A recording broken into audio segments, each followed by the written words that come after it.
scattering petals and sweet birdsong in the forest, which was a refuge for the main character. As a child, the little girl almost always played completely alone, but she had one friend, a friendly stranger. They would most likely never see each other again, but the young man promised that one day he would return. Hugging the blonde, the handsome man knows that he will come to her when she desperately needs it. The guy was the first person to introduce the child to separation. The brunette should have offended with such an attitude, but he brought so much happiness that it was impossible. The princess begs him not to leave. She is very afraid that she will never see him again in this life. It's all over. The beauty is lying on a cold floor made of stone. Her clothes are completely torn. The blonde sitting next to him chuckles. The princess has no shame at all. Since she is so calm, she needs to be punished. In any case, the young man is not going to stop anything. There is no point in this. When the girl became talkative, it became clear that she took after her mother, who lived shamelessly in the Calyx Palace. Raf does not behave like an emperor, although he is one. Unfortunately, this is the truth of this life. The illegitimate child of the emperor has no right to inheritance. The heroine can relax and shut up. Celeste Calyx, unfortunately, is just a fake princess who is nothing of herself. Grabbing the whip, the man furiously makes movements, ordering him to apologize for everything he has done. The body is shaking. There is almost no strength left, but the beauty remains silent while she listens to the prolonged insults. The heroine's half-brother named Raf began to mock her even after he received his throne. The father, the past emperor, took the girl and her mother to his palace. The empress and her son were there, but that doesn't matter. It all ended when the parents died and the prince began to take out all the hatred in a cruel form. The heroine tried to beg and resist, but received in response only ridicule that did not end. The blonde is brave. She doesn't understand that a princess who lives in a separate building could do such a thing.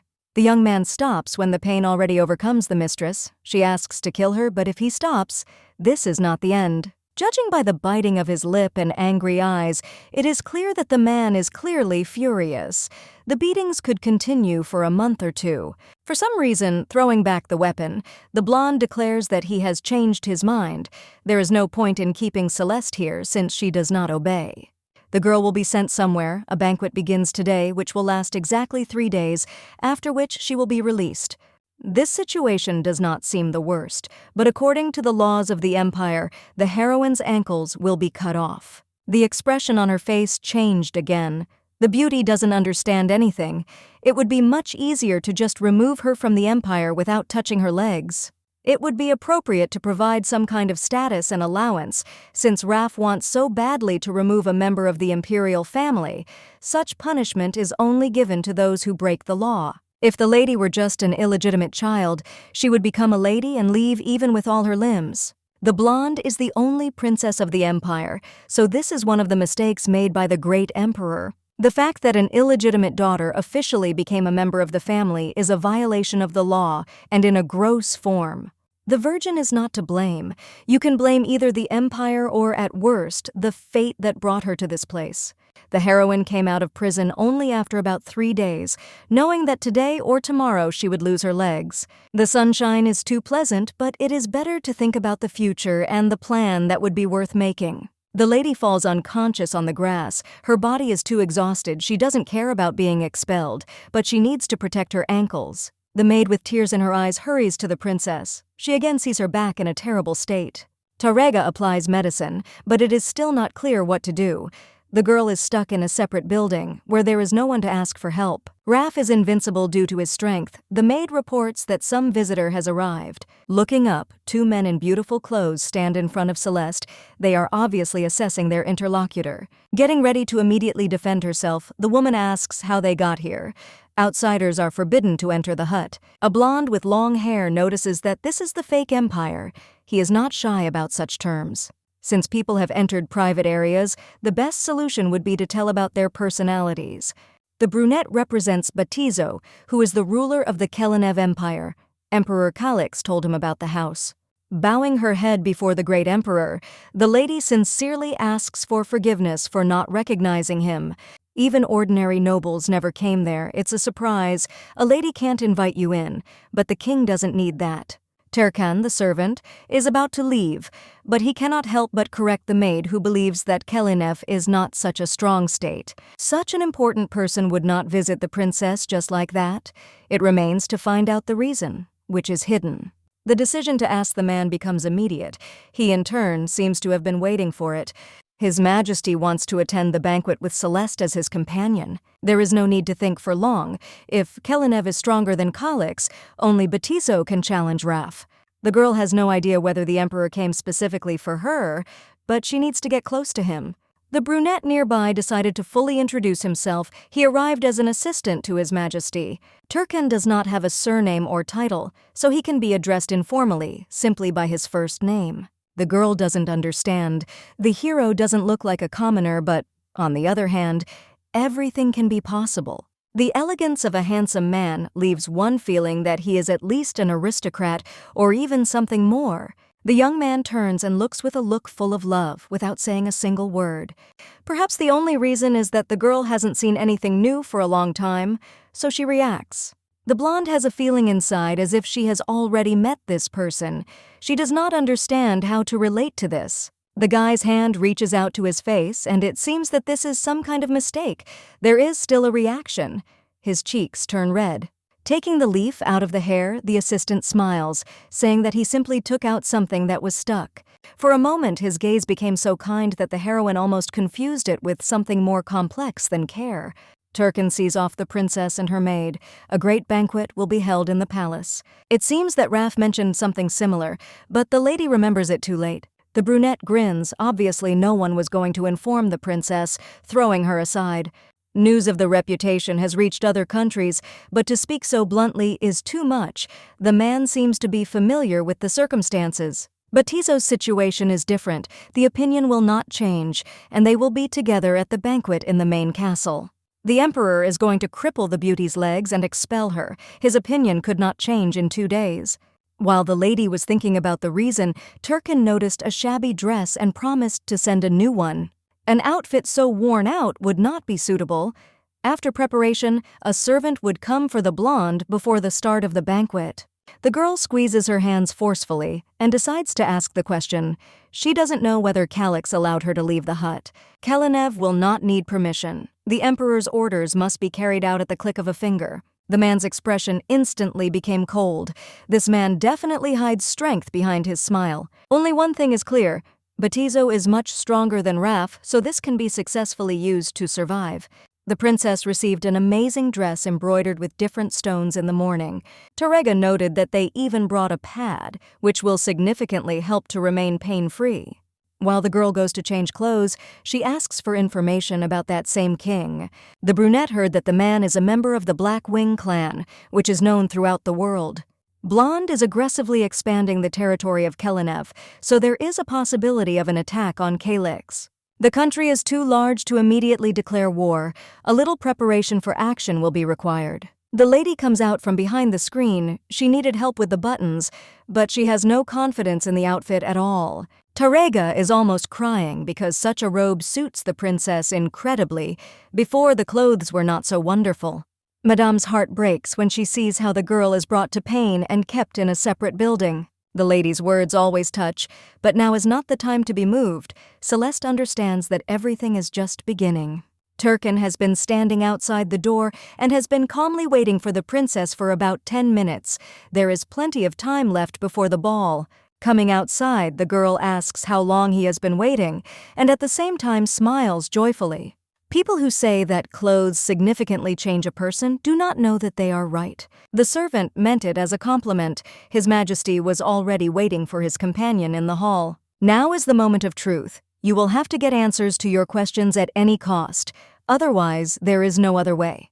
The girl arrived at the palace in about 5 minutes. There were a lot of lights around, and the building was really impressive. The baby could not go to Kalix as a child because the aristocrats were against it. Noticing the admiration, the man reminds that members of the royal family should not show what is hidden inside like that. Nobility can be shown by keeping your lips closed, except when eating or talking. The man's words may have been polite, but now the girl feels like an uninvited guest. As soon as the couple entered the hall, the aristocrats focused their disapproving gazes, groaning as they did so. A whisper begins and spreads. No one misses the opportunity to hint at a fake. Feelings are wounded. Even if you don't get used to it, Celeste is literally suffocating from conversations and looks. Her head is spinning. The dignity of the imperial family lies in confidence. The facial expression should be stern. The legs freeze in place on their own, and the half-brother sits on the throne in front. Walking closer, the lady bows as Turkan greets His Majesty and thanks him for the invitation. The host of the party looks extremely irritated, muttering something about how he hopes for a better evening. Batizo is not visible in the hall. Attention is drawn to the guest table filled with various aristocrats. A second later, the baby meets the man's gaze. He looks too closely. The lady is obliged to convince him to help, but after looking at this face, she is no longer sure of anything. Turkan, noticing the spark, bends down to advise the lady to ask the emperor for marriage. It will be impossible to escape from Calyx in any other way, only this way. There is absolutely no choice left. The young man seemed to look into his soul and realized that the blonde wanted most of all to go out into the world. By providing the plan, the servant gives the princess the right to interest her master. God knows what is happening inside. The heart is beating at a breakneck speed. But in any case, there is no way out. It is unclear why Turkan so suddenly recommended this option, but questions will have to be left for later. The only chance to survive is to become the queen of Kelenev. Even Celeste will be able to propose. Batizo's desire as a ruler is understandable. He needs to be given what he himself asks for. The nation is constantly expanding its possessions. Raf, who makes a dissatisfied face at his own banquet, makes something clear. It seems that the man came on his own initiative. They simply could not refuse him. The guy wants to get the Calyx Empire. There can't even be any other options. It seems that the lady wants to say something. She is invited to the table to calmly talk about all matters. The place next to the king is not occupied, and the table, which has clearly received attention, is a completely different topic. He was definitely not invited here. First, the heroine asks about the purpose of the trip, but then, due to the fact that the silence drags on, she cannot stand it. Squeezing her hands with all her might, Celeste asks to take her as his wife. She is sure that this is the only way out. The only thing that was quite unexpected was that Calyx did not wait for an answer and calmly asked for something like that. The girl is silent. She doesn't know what to say from the very beginning, but then she abruptly announces that if they marry her, she will give this country as a gift. The young man grins, but there is nothing funny, and it is known that he wants to get an empire. This man is so powerful that even without marriage, he will conquer his dream. Just a simple conversation with the emperor is enough. It seems that the ambitions are too small. The Virgin has not encountered it personally, but the war will definitely require too much money and sacrifices. Even after the victory, Kelenev will not come out unscathed. Celeste offers to avoid the massacre. The fishing rod is abandoned. It seems that the young lady does not value her own homeland too much. Everyone knows about the situation with Calyx, so in her place, everyone would want to run away and betray the prince. One can partially agree, but the young man ultimately believes that this is not enough. Pouring wine, the blonde looks intently. She did not know that His Majesty was moral. Listening, the hero begins to laugh again. He knows exactly how to put a person in an uncomfortable position. The princess, unfortunately, does not have such broad opportunities, but the emperor of a neighboring state can give them. The man considers the girl to be young. He would not want to have a wife who would have to be taught everything. The lady claims that she is a quick learner, without even knowing what kind of learning she means. You can laugh as much as you want. The main thing is agreement, because there is no other way out. The promise will have to be fulfilled. I can't believe that everything worked out. All that remains is to clink glasses to consolidate cooperation. The lady cannot even think what she would do if she failed. She is very lucky. She can rest. The heroine was so nervous that she did not pay attention to the pain. Her shoes rubbed her feet badly. It is unclear why the feet are in such a state. When the girl was just sitting, she goes to a bench in the garden. Examining herself, the blonde did not even notice how Turkan approached her. He says that everything ended well. Noticing the red marks, the young man, of course, wonders if everything is okay. Not that bad, so he can be patient. The lady couldn't help but ask one more question. She had a lot of them. Obviously, Mr. Batizo knew about the proposal, and this is true.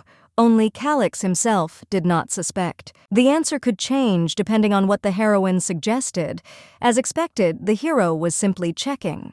The plan was simple. The king came to the empire to receive an offer from the princess. Turkin knew that the girl would put her empire on the line, so he said, as if pushing her to action. The only annoying thing is the feeling that he sees right through his thoughts, that there is something wrong with this person. Next to the brunette, you have to get even more tired. Turning away, Her Highness asks to be left alone. The young man does not move away, but sits on his knee. He knew that the lady would wear the shoes for the first time, but did not think that they would rub her so hard. The beauty blushes, not understanding how to proceed. A servant must serve the future empress and acts accordingly. If someone sees the couple, there may be a misunderstanding, and they definitely don't want that on the first day. The girl is higher in status, but the man still does as he wishes. This is confusing. The hands gently touch the feet. After the massage, it becomes easier, so you don't want to protest. Behind one of the columns, there is a couple who begins to giggle. They met after the banquet. The young man thinks quickly. He runs to the tree and drags the princess there. The couple starts hugging. They act like they haven't seen each other for a long time, and they discuss how there is no one in this garden, so there won't be any problems. The blonde's face lights up scarlet. She expected to see anything, but definitely not something like this. Squeezing her eyes shut, Celeste wishes this would end soon. She doesn't want to listen to the sounds. Turkin bent down and covered the girl's ears. He looks around, saying that the aristocrats still haven't left. The servant constantly misleads the girl. There is no point. His gaze is without emotion and is directed at his companion. Because the face was too close, I was able to see the eyes. They were bright red, which is very rare. It seems that the lady began to hear the beating of her heart too clearly. The sound becomes stronger when she looks at Turkin. The princess fell into her thoughts, so she did not hear the man say that those who were hugging had left. Maybe the young man cares about the blonde because she is higher in status. It's time to leave. The beauty gets up. Her legs don't hurt, and on the contrary, it will be much better if you go for a walk along the alley. Members of the imperial family do not walk alone. Again, it is like a vicious circle from which there is no escape. The couple hardly knows each other, so the lady is not sure whether she can be trusted, but now it doesn't matter to her. They will start talking about marriage after the banquet is over. Everything is happening too quickly. Time is rushing forward. The first union of Kelenev and Calix is an important event that is worth celebrating with joy. Raf says that all this is unexpected. He wants it, but he just didn't expect to hear something like that. The blonde wants the ceremony to be held in Kelenevo. He will simply send a delegation with congratulations, but will not be personally present. Batizo chuckles. It's hard for him to understand why his brother won't come to his sister, but since this is a tradition, he'll just put up with it. The hero would like to arrange a luxurious ceremony, but there is nothing to be done. The princess's modest origin interferes with all plans. The tea has already cooled down. The maid promises to bring a new one. The drink is popular in the Garza Empire, which lies across the sea. Previously, this state was generally called Hylid. Although that country was destroyed, they say that the empire inherited the blood of fairies. It is quite possible that this is the only reason why people from there make such good tea. There are not many Hylid left. Only the imperial palace receives the leaves. They are difficult to get. The blonde takes a sip of the drink. To her, it looks more like some kind of grass without taste or smell. Batizo refused. He only uses what is made in his castle, so as to always be on guard. It's funny to see how Raf is unable to do anything. The girl chose marriage because of her situation, but it was right. Tarega gathered in Kelenev with her mistress. They have been together since childhood and cannot be separated. The lady would have gone crazy long ago if it weren't for the maid. The heroine is grateful to the one who allowed her to live. The door opens and the brother is standing there. It looks like Celeste is glad that she will finally be able to escape. All the man wants to know is how the lady managed to seduce the emperor of the country. The girl believes that she simply liked the groom, but does not know how beautiful the girls are, with whom she can never compare. The baby's mother was the same. She was a woman who had an affair with the previous emperor. It's late at night. The king better go away and get some sleep because he smells of alcohol. It makes no difference whether the girl becomes an empress or not. The main thing is not to stay close and not see the hated face of the prince. The young man swings, but no pain is felt. Tarega lies on the floor because he offered his cheek. The man gets angry and begins to hit her. The maid does not dare to block the path of such a great man. At least the maids should have a head on their shoulders, since they do not obey their mistress. Raf now hits both of them indiscriminately because Celeste is defending Tarrega, but Tizo's voice is heard behind him asking what His Highness is doing. The blonde did not think that he would ever see with his own eyes what was happening in this hut. Raf laughs, saying that there was just a conflict. He apologizes for appearing in such a bad light. The Emperor came to talk about the schedule, but naturally with his future wife. The brother arrived for the same reason. He felt sad that his sister would be leaving soon, so he wanted to talk with her a little. The maid intervened herself. She didn't like that someone was lecturing the mistress, and she climbed in, not knowing the place. The man has been making excuses for too long. He should finally shut up and leave instead of behaving like this. Now it is clear how an imperial person, known for great dignity, punishes servants, and so it is clear who he really is. Kelenev orders to leave. If there are no more questions of interest, the couple needs to talk alone. Raf says goodnight and leaves. He was more drunk, but seems to have sobered up from the presence of the Emperor. The Virgin thanks His Majesty, but he assures that everything is fine. Helping her friend get up, the lady asks about the topic of conversation. Early in the morning, the carriage sets off back to Kelenev, as do all the arriving knights and servants. The journey will take about 15 days if you drive non-stop, which they are not planning to do. The lady will spend from a week to 10 days in the carriage. Turkin, who has a plan, will take care of the rest. The hero understands that the lady is in pain, since her back is covered in blood, but they will go home anyway. We can only agree the young man does not ask, but notifies, but the heroine does not know whether she can hold out for at least 10 days. Batizo adheres to manners, but there is a feeling that he is looking with pity. The relationship is based on an agreement. In any case, nothing can be done about it. The carriage is already ready. His Majesty's assistant has arrived to help with the things he will carry. The princess has only one suitcase. The blonde thanks for the help, but it turns out that a member of the imperial family should not pay tribute to the servants. Those who help in the castle are just doing their job and not doing anything supernatural. You can't express your admiration out loud. Even just thanking you won't be desirable. There's still too much to understand. Before leaving, the lady met for the last time with the nobles and Raf, who was smiling.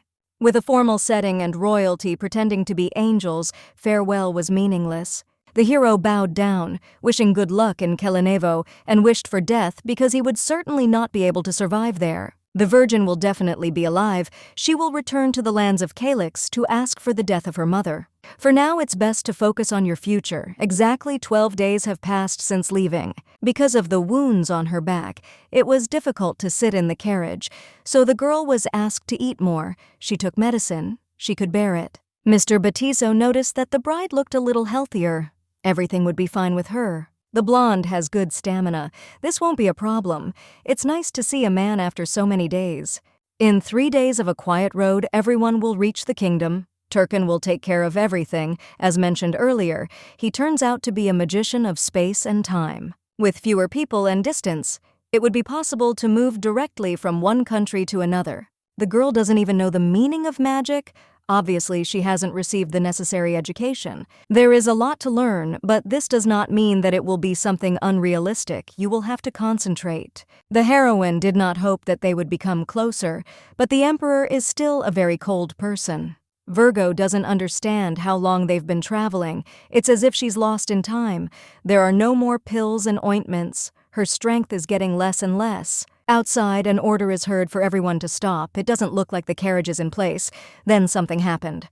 Turkin comes out into the middle of the clearing. Then they will move using the magic of space. Tarrega has never seen anything like this, but she is also happy that they have finally taken up effective methods. The maid heard that hiring a person like Turkin is very expensive. There are a lot of bright lights around. A second later, the entire crew moved somewhere closer to the castle with bright blue roofs. The girl freezes in surprise. She knew that Kelenev is a large country, but the kingdom is much more majestic. The nobles have already gathered. Celeste is asked to go out and stand next to Mr. Batizo so that he can go into the castle. The state is larger, and the views on the Empress will be stricter. They have definitely heard gossip about Calyx. Kindness should not be expected. Now it's even more scary than during the banquet, Turkin asks. Not to worry, it's better to think about something else. As she leaves, the blonde asks herself to relax. There are no people here who will hit like Raf. It's better to behave appropriately and decisively. The princess steps forward and is introduced to the aristocrats, her head raised and her eyes sparkling with confidence. The beauty will use the room before the wedding, decorated, the water for the bath will soon be ready. Turkin said that then the lady would move to the emperor. If the chambers are so luxurious, it's scary to imagine what he has. The water is finally ready. The king would like to have lunch together immediately after, so it's worth hurrying. The heroine planned to rest until the evening, but now she does not dare refuse. The body is fine, but the maids have dissatisfied faces. Most likely they are in shock from the wounds. The girl asks to wipe her back herself, and she almost said, "Thank you," again, but managed to stop herself. The body is incredibly tired, but the meeting should be held anyway. I would like to talk with Batizo closer. The dining room is quiet. The table is decorated with beautiful cutlery, just like the room itself. The door opened, but Turkin appeared there. It's strange that His Majesty is so late. The gentleman has some sudden business. It turns out that he will not be able to come, so the meal will begin now. The hero sits down next to her. The princess cannot be left alone on her first day in Kelinevo. It's better to be in company, so Celeste agrees. She'll still have a chance to talk, but it's still a pity. Noticing the beautiful dish served on the table, the lady admires it. The servant curtsies to her. It's time to eat. The lady picks up a fork and knife but quickly realizes that nothing comes of it. They don't fit. In fact, the girl does not know how to use the cutlery she picked up on the table. In fact, everything is easy. You just need to pierce the meat with a fork while cutting off a piece with a knife. Turkin understands that this won't work, so he comes up to stand behind and start helping the lady. After a few times, the girl will start to succeed. All she has to do is wait a little and get the hang of it. Previously, the princess only drank soup. She ate meat very rarely, and even then it was always served only sliced. The girl didn't try normal fruit either, but she couldn't complain, understanding how it could turn out. Unable to stand it, the brunette curses Raf. He moves away, asking if Celeste is in a bad mood. The girl was silent, and it seemed that this might have hurt her a little. It became easier. For the first time, someone scolds Kalex. A person who has done something wrong deserves constructive criticism. The baby wants to eat everything as quickly as possible. She has never tried anything like this in her life. The hero is about to leave. He wanted to stay, thinking that it would be more convenient to have dinner with him, but this turned out to be untrue. Turkin is so polite that one gets the idea that he has never quarreled with anyone at all. Grasping the meat and bread with her hands, Celeste begins to devour it. This is the first time she has tasted something so tasty. From that moment on, the heroine was forbidden to talk to people in the palace, as this happens with Terega and Turkin. The blonde is determined to study, but for some reason she can't sit. Perhaps she ate too quickly and she feels nauseous and uncomfortable. It's good to be friendly, but definitely not with everyone. Seriousness and grandeur are valued more. The princess promises that she will do everything. She gets up and almost immediately puts her hand over her mouth. The heroine runs to the nearby bathroom. She vomited the food she had taken earlier. The virgin orders not to enter her, but it is too late. Turkin picks up the unconscious body. The brunette says something, but nothing is clear. All the words are mixed together. The eyes open sharply.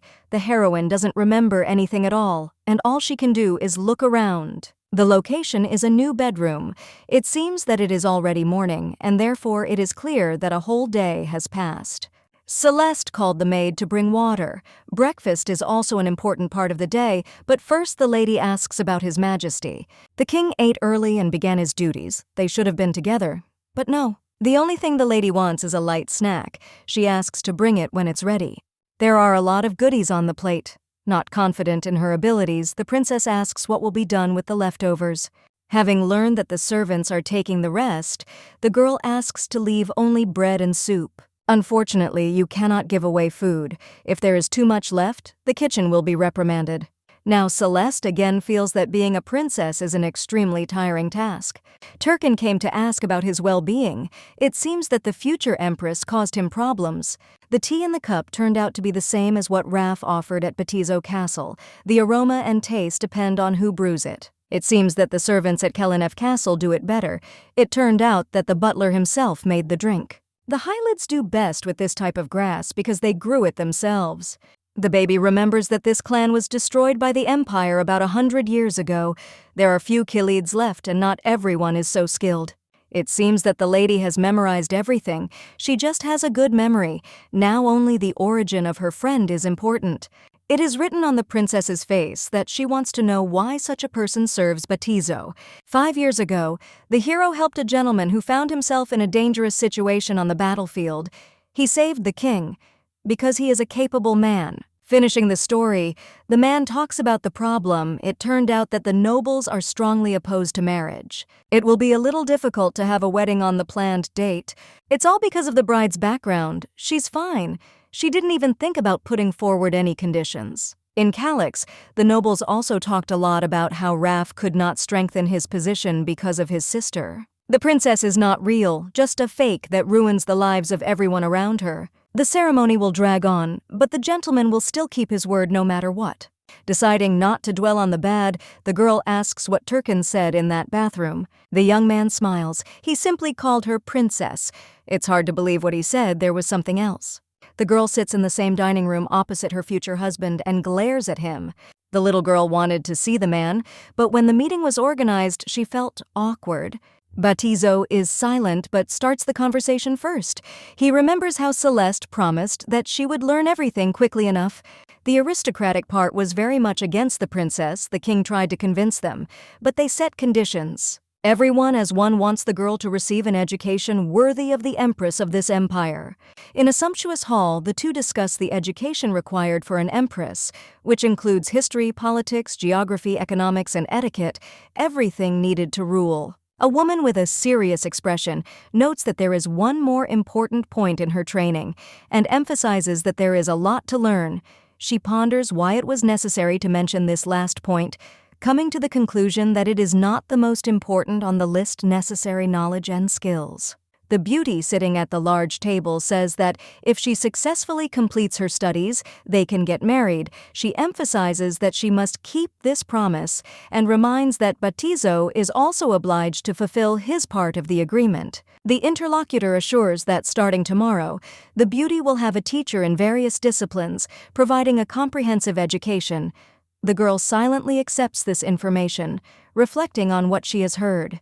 The girl still does not move, pondering the awkwardness of the moment.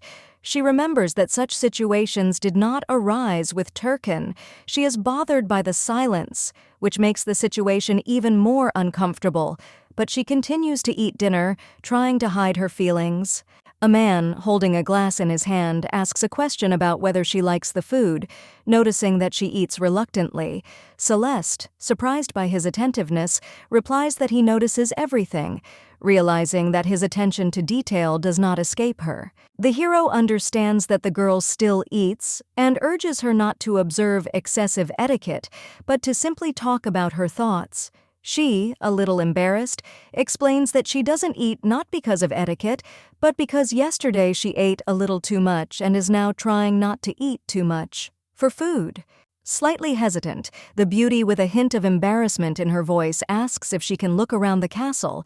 Her face expresses doubt, but at the same time curiosity and a desire to know more about the place where she is. The king, slightly surprised by her question, replies that she does not need his permission to inspect the castle and advises her to contact Turkin with such questions. He adds that this goes without saying, emphasizing that she has freedom of action in this matter. With a slight smile on her face, Calyx thanks for the permission, sincerely saying, "Thank you, Your Majesty." Her expression softens and she looks more confident and relaxed because she knows she won't have to sit in her room for most of her time in the palace. Batizo notices how her gloomy face suddenly lit up with joy, and notes this with slight irony.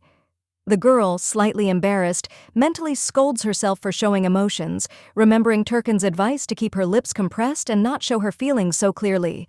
Having completed the conversation, the young man says that he has conveyed everything necessary and is going to leave first. He adds that he has a lot to do, and it will be difficult to meet again. His tone is decisive, and he is already bowing in a farewell gesture, preparing to leave the room. The king gives the bride advice to focus on training with the magician, emphasizing the importance of this moment. The heroine, slightly tense, agrees, answering with a short, "yes." Her face expresses concentration and readiness to follow this instruction. Realizing how important it is for her future, the woman looks away, frowning slightly as she reflects on how the man left without even saying a proper goodbye, her face expressing disappointment and slight hurt, as if she expected more attention or a warmer farewell, even though they are almost strangers. There is a stack of books on the table, each of which promises a lot of knowledge. Then a young man appears with a confident smile. He is asked if he will be a teacher in all subjects. The young man adds that there are very few teachers who could surpass him, hinting at his outstanding abilities and experience. The hero informs the woman that she will have to master all subjects within a year, and it is mentioned that another teacher will arrive soon. Intrigued, the woman immediately asks a question about the identity. The scene takes place in a luxurious library where books surround them on all sides, emphasizing the importance of the upcoming study. A bright and cheerful girl with short red hair and a wide smile on her face apologizes for her lateness, explaining that she had unexpected business. She seems positive despite meeting the rumor girl for the first time. The princess, with a slight smile, assures that everything is in order, but her attention is attracted by the unexpectedly short hairstyle of another maiden. She is surprised when she first sees an aristocrat with such length of hair, which evokes an internal response in her and thoughts about how unusual and non-standard this is for them. Circle, her face expresses a mixture of curiosity and slight surprise. A man with a polite smile introduces the future empress to her teacher, informing her that this is Miss Elizabeth Guido from the Count Guido family. Elizabeth bows slightly as a sign of respect. Her face expresses modesty and respect. Her demeanor conveys the sophistication befitting her aristocratic origins, and she clearly strives to make a good impression on Celeste. The princess asks if their problem has been resolved, but her directness causes confusion among the interlocutors, and they react with surprise and awkwardness. The girl begins to doubt whether her phrase was too frank, realizing that she could put them in an uncomfortable position with her direct question. Turkin assures the heroine that the situation will soon be resolved, and thanks her for her concern, showing courtesy. Unexpectedly, the girl notices how beautiful Elizabeth's hair is, expressing her admiration. Her words create a warm and welcoming atmosphere, smoothing over the tension of the previous conversation and adding a personal, sincere touch to their communication. The teacher is surprised and touched to hear the compliment and mentally exclaims that she is the first lady to notice this, sincerely confirms that she really finds her hairstyle beautiful, and adds that the lady is very pretty. This simple recognition brings a feeling of joy and gratitude. Elizabeth, beaming with joy, admits that she was upset that no one understood her style, which she considers a symbol of freedom. But now, having heard the approval from the Empress, she exclaims that her style will definitely come into fashion. Amid her joy, a man next to him, he looks slightly embarrassed, not knowing how to react to such a violent emotional reaction. Thoughtfully reflecting on how the symbol of freedom is actually a symbol of resistance, the heroine wonders how her actions and style will be perceived in aristocratic circles. She will be different from the same teacher. Her gaze is directed to the side, as if she is seeking support or advice, calling Turkin. The servant calmly invites the maiden to sit down, but her violent reaction betrays her inner excitement. The princess's presence is a little exciting, and her thoughts flash with gratitude for the opportunity to make friends with someone from the aristocracy, which for her seems almost unreal.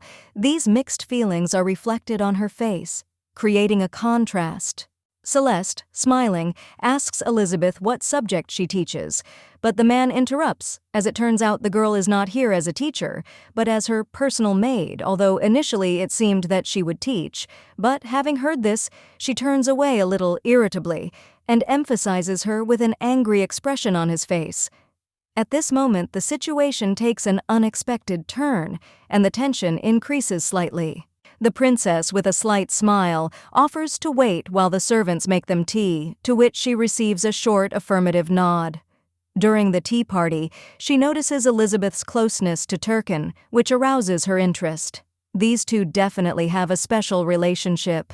Elizabeth, outraged by the assumption of her intimacy with the magician, vehemently objects, Claiming that all she knows about him is that he is unlucky, the girl sitting opposite reflects on how freely noblewomen discuss such things. Surprised by such openness, tension is felt between them, although the conversation tries to remain at the level of light conversation. Holding a cup in her hands, the girl smiles softly, noticing that in a world where everyone lies, there is a person you can trust. Her words sound confident, as if she knows something more than she wants to say out loud. Calmness and goodwill contrast with the suspicion usually inherent in nobles in such conversations. Turkan became closer to the princess during the time she was surrounded by him. The heroine realizes that she knows nothing about him. Although they have been together for quite a number of weeks, this man is a little different from the others. The baby carefully turned to her new acquaintance to clarify something important. Her mind was trying to figure out how much she could rely on this mysterious man, who seemed so reliable and calm, but at the same time so incomprehensible. The future empress, a little embarrassed, noticed how Elizabeth admired Turkan's directness and his ability to talk to people without regard to their status. This caused her to smile slightly, which softened her mood and seemed to bring her closer to the maid only for a moment. But as soon as the conversation turned to the fact that a man is often unlucky, the atmosphere again became lighter and more relaxed. Having learned that the servant is so popular among the girls of Kelenev, she, with slight irony and curiosity in her eyes, tries to understand the reasons for this popularity. Meanwhile, her interlocutor happily talks about how the magician is attractive and rich, which makes him an interesting object of attention for local ladies. Celeste thoughtfully sips her tea, her thoughts absorbed by new revelations about a man who has unexpectedly become the subject of discussion in high circles. She begins to realize that Turkan's popularity is not just an accident, but the result of his mysterious and attractive nature. The time had come to ask about Batiso. The heroine listened in surprise to her companion while she described the emperor. She expected to hear something different, but she was shocked by the words that he was much worse than they say about him. These words made her wary, and disturbing thoughts began to pop up in her head. Rumors of a possible marriage to the emperor stunned the princess, forcing her to think about her position. Eliza wondered how she managed to occupy such an important place when so many others aspired to it. The princess, despite her inner wariness, still begins to believe in the girl's sincerity. Her soft facial features indicate that she is ready to give a chance to a new relationship. The realization has come that the person whom she considers scary and unusual hides much more in himself than it seems at first glance. Her thoughts are full of doubts and misunderstandings because she has not yet had time to really get to know Mr. Batizo, and this causes a feeling of anxiety in her. Turkan tells the heroine that there are special clans in Kelenevo and Kalix. He especially singles out one clan, the only one that has wings. This information is intriguing, raising many questions and mysteries associated with these mystical families. The future empress thought about the origin of the wings of the family to which she belonged. Many people had this in the past, but over time, due to mixed marriages, this unique feature was preserved only in imperial families. Celeste knows that Raf's hair is white, as are his wings. She learned that this color is unchanging and is associated with the unique ability to hide or spread wings at will. This thought seemed strange and exciting to her.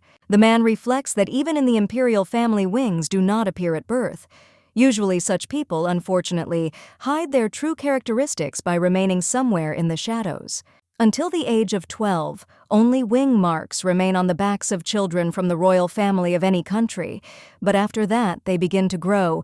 This period of their lives is filled with anticipation and exciting changes. Kalix remembers rare cases when the color of hair and wings was different. The possibility was so unlikely that it almost seemed like a myth, but her thoughts did not let go of the doubt that this also happened more often than what is said in the book. A child from birth does not have wings, but only marks on his back, which begin to develop only after 12 years. This process is hidden from prying eyes, but its importance cannot be underestimated since it decides his entire fate. Raf, with his incessant questions about his relationship with the Emperor, constantly disturbed the main character. His persistence made her anxious because the secrets of her family were important, and she herself did not understand whether the king was really her father. It won't take much time to realize the true motives behind her brother's behavior. Previously, the girl believed that he saw her as an heiress due to her origin, but now she understands that his interest was caused by doubts about their relationship. Perhaps her mother chose a difficult life at court just for the sake of her child. The heroine thought about her true ties with the emperor.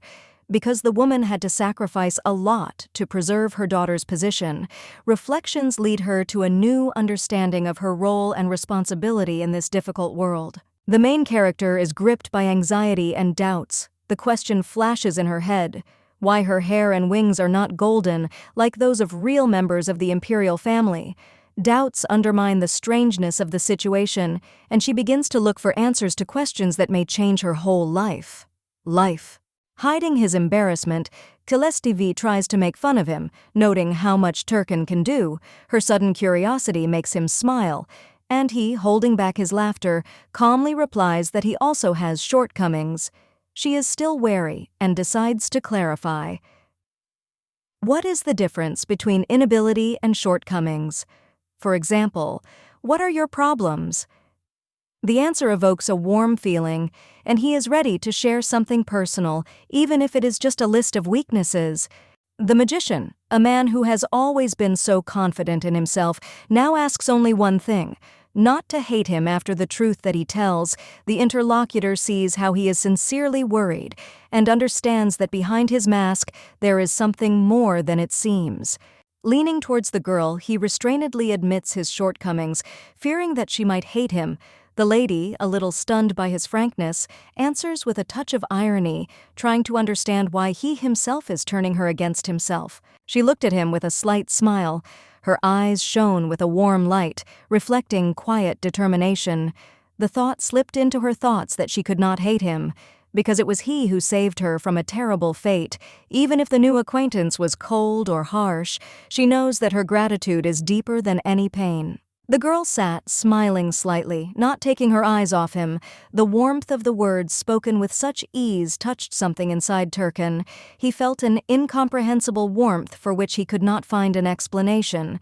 These words, filled with sincerity, seemed to penetrate into the very heart. But what does this mean for him?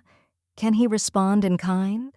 Sighing barely noticeably and deciding to leave the room for a while to get some air, the girl gets up from her seat. The hero, clearly caring about her health, gently reminded her of the cold outside, trying to make sure she remembers to wrap herself up, and lowers the cloak over her shoulder. The main character, with a note of surprise in her voice, notices how caring her interlocutor is towards her, although she is only beginning to realize that his attention to her has long become something more than just politeness. The man brought the news directly to the emperor's office. Letters from the Kronak Empire always carried something alarming, but its contents became a banality for Batizo, disappointing in its predictability.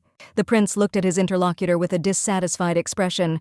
"The princess must have at least some dignity," he said, apparently irritated by the girl's insistence. Meanwhile, his faithful companion suggested that rumors about the bride might help calm the stranger. His heart was restless.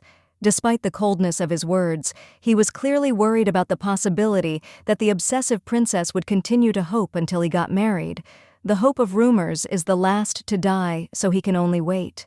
Turkin, standing in front of the emperor, held an invitation in his hands, thoughtfully clarifying plans for the ball where Celeste Calix would be presented. The man nodded, agreeing that it was necessary to notify nearby countries in advance. Holding a glass of wine in his hand, the young man looked thoughtfully into the distance. Feeling a slight excitement, he ordered invitations to the ball to be sent out tomorrow and wondered whether the princess from Kronak would come. Turkan calmly watched as his interlocutor, without blinking an eye, drained a glass of wine. A barely noticeable grin flashed on his face. "Didn't you just say that you just wanted to wet your throat?" His voice sounded quiet, but with notes of curiosity and doubt. Batizo again plunged into dark thoughts, unable to get rid of the insomnia tormenting him. He quietly admitted that holding Calyx and uniting the Western continent would be the fulfillment of his most cherished dream, but the path to this seemed more and more difficult every day. He again experienced doubts, looking at his interlocutor with anxiety. Faith in the girl was wavering, but he decided to trust the one who vouched for her. The internal conflict between trust and skepticism continued to flare up. The smile did not leave his face as he looked at the glass of drink. The hero understood perfectly well that the princess's invitation was only an excuse to escape from the obsessive insomnia that was tormenting him again. The memory of horrors once again beginning to plague his nights made his heart ache, but he hid his anxiety behind a carefree smile. Turkin restrainedly asked if his interlocutor had recently been to the temple. The answer came with icy calm. Duties were transferred to the priests. The conversation turned into a slight reproach that more attention should be paid to this. Understanding the seriousness of his master's request, the man prepares himself for an important task. He is restrained and collected, hiding anxiety behind a cold mask. Every word is carefully thought out, because not only honor is at stake, but also the life of his master, the shadow of a prophecy that makes them both wary, watching every step hung over them like a thundercloud. The emperor, bent thoughtfully over the object in his hands, seemed lost in his dark thoughts. His voice was filled with bitterness and regret as he spoke words full of hidden pain. The vision of the wounds covering the princess was reflected in his tired eyes, like a heavy burden of the past, which he is unable to shake off. This moment reminded him of the deep wounds not only on the body, but also on the soul, which they both carry within themselves. In the atmosphere of a secluded office, filled with the smell of old books and wood, they studied diligently. The teacher was amazed at how quickly and deeply his student absorbed new knowledge. Each lesson was a step forward, bringing her closer to her goal, and determination shone in her eyes. As if she drew strength from every word she heard, their joint efforts were already bearing fruit. But there was still a lot of work ahead. At first, studying was difficult for the Countess. Each lesson seemed like an impossible task, but every day her confidence grew, and she began to enjoy the process. Interest in new knowledge eclipsed her previous fears, and now she saw in learning not only a duty but also pleasure. Her eyes sparkled with determination, and the soft smile on her face reflected her inner progress. In the silence of a cozy office, the heroine tremblingly caught every word of her mentor.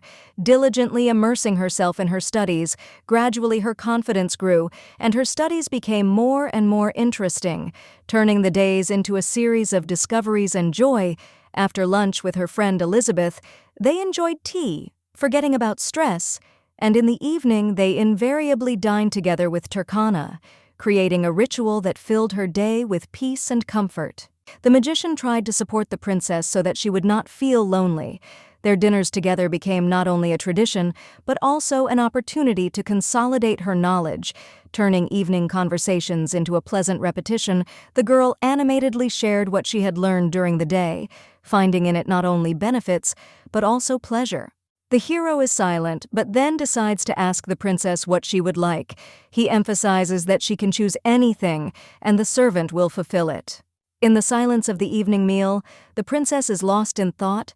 She reflects on her life in Calyx, where she endured every day, and now, having everything, suddenly feels greedy for wanting something more. Only the sounds of instruments can be heard. The young man with a soft smile turns to the princess. He invites her to ask for anything, knowing that any of her wishes will be fulfilled.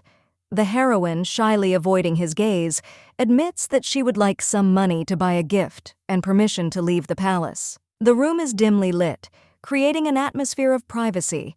A man with a serious expression on his face gently explains to the princess that the need for money does not make her greedy. He assures that using her position is normal, after which he reports that a budget has already been prepared, which she can use as she pleases. And although it took some time, she can now dispose of these funds as she sees fit. In the dimness of the room, the young man, bowing his head, asks for forgiveness for his forgetfulness, restrainedly informing the princess that she is allowed to go outside the palace, but with the caveat that this should not happen too often. In his voice, one can feel not only respect, but also caution, as if he is trying not to upset the delicate balance between duty and concern. There was silence in the room, interrupted only by the calm voice of a young man who explained to the princess the conditions for her exit from the palace. Eli, as a faithful guardian, must accompany her, to which Celeste, with slight indifference and a relaxed smile, replied that she was completely indifferent, surprising with his calmness and steadfastness. The princess, who decided to buy a gift, did not go alone. She was accompanied by her faithful friends, Elizabeth and Tarega. On a bright sunny day, they went out into the city, where a festive atmosphere was in the air, and the princess thought about what kind of gift would be the best. Her thoughts were busy looking for something special to please the one she cares about. An elegantly dressed servant points to the nearest jewelry store, famous throughout Kelenev. His calm but confident voice interrupts the princess's thoughts. He invites her to get out of the carriage, reminding her that this is where they can find what she needs. Professionalism is reflected in his gaze and willingness to carry out any assignment.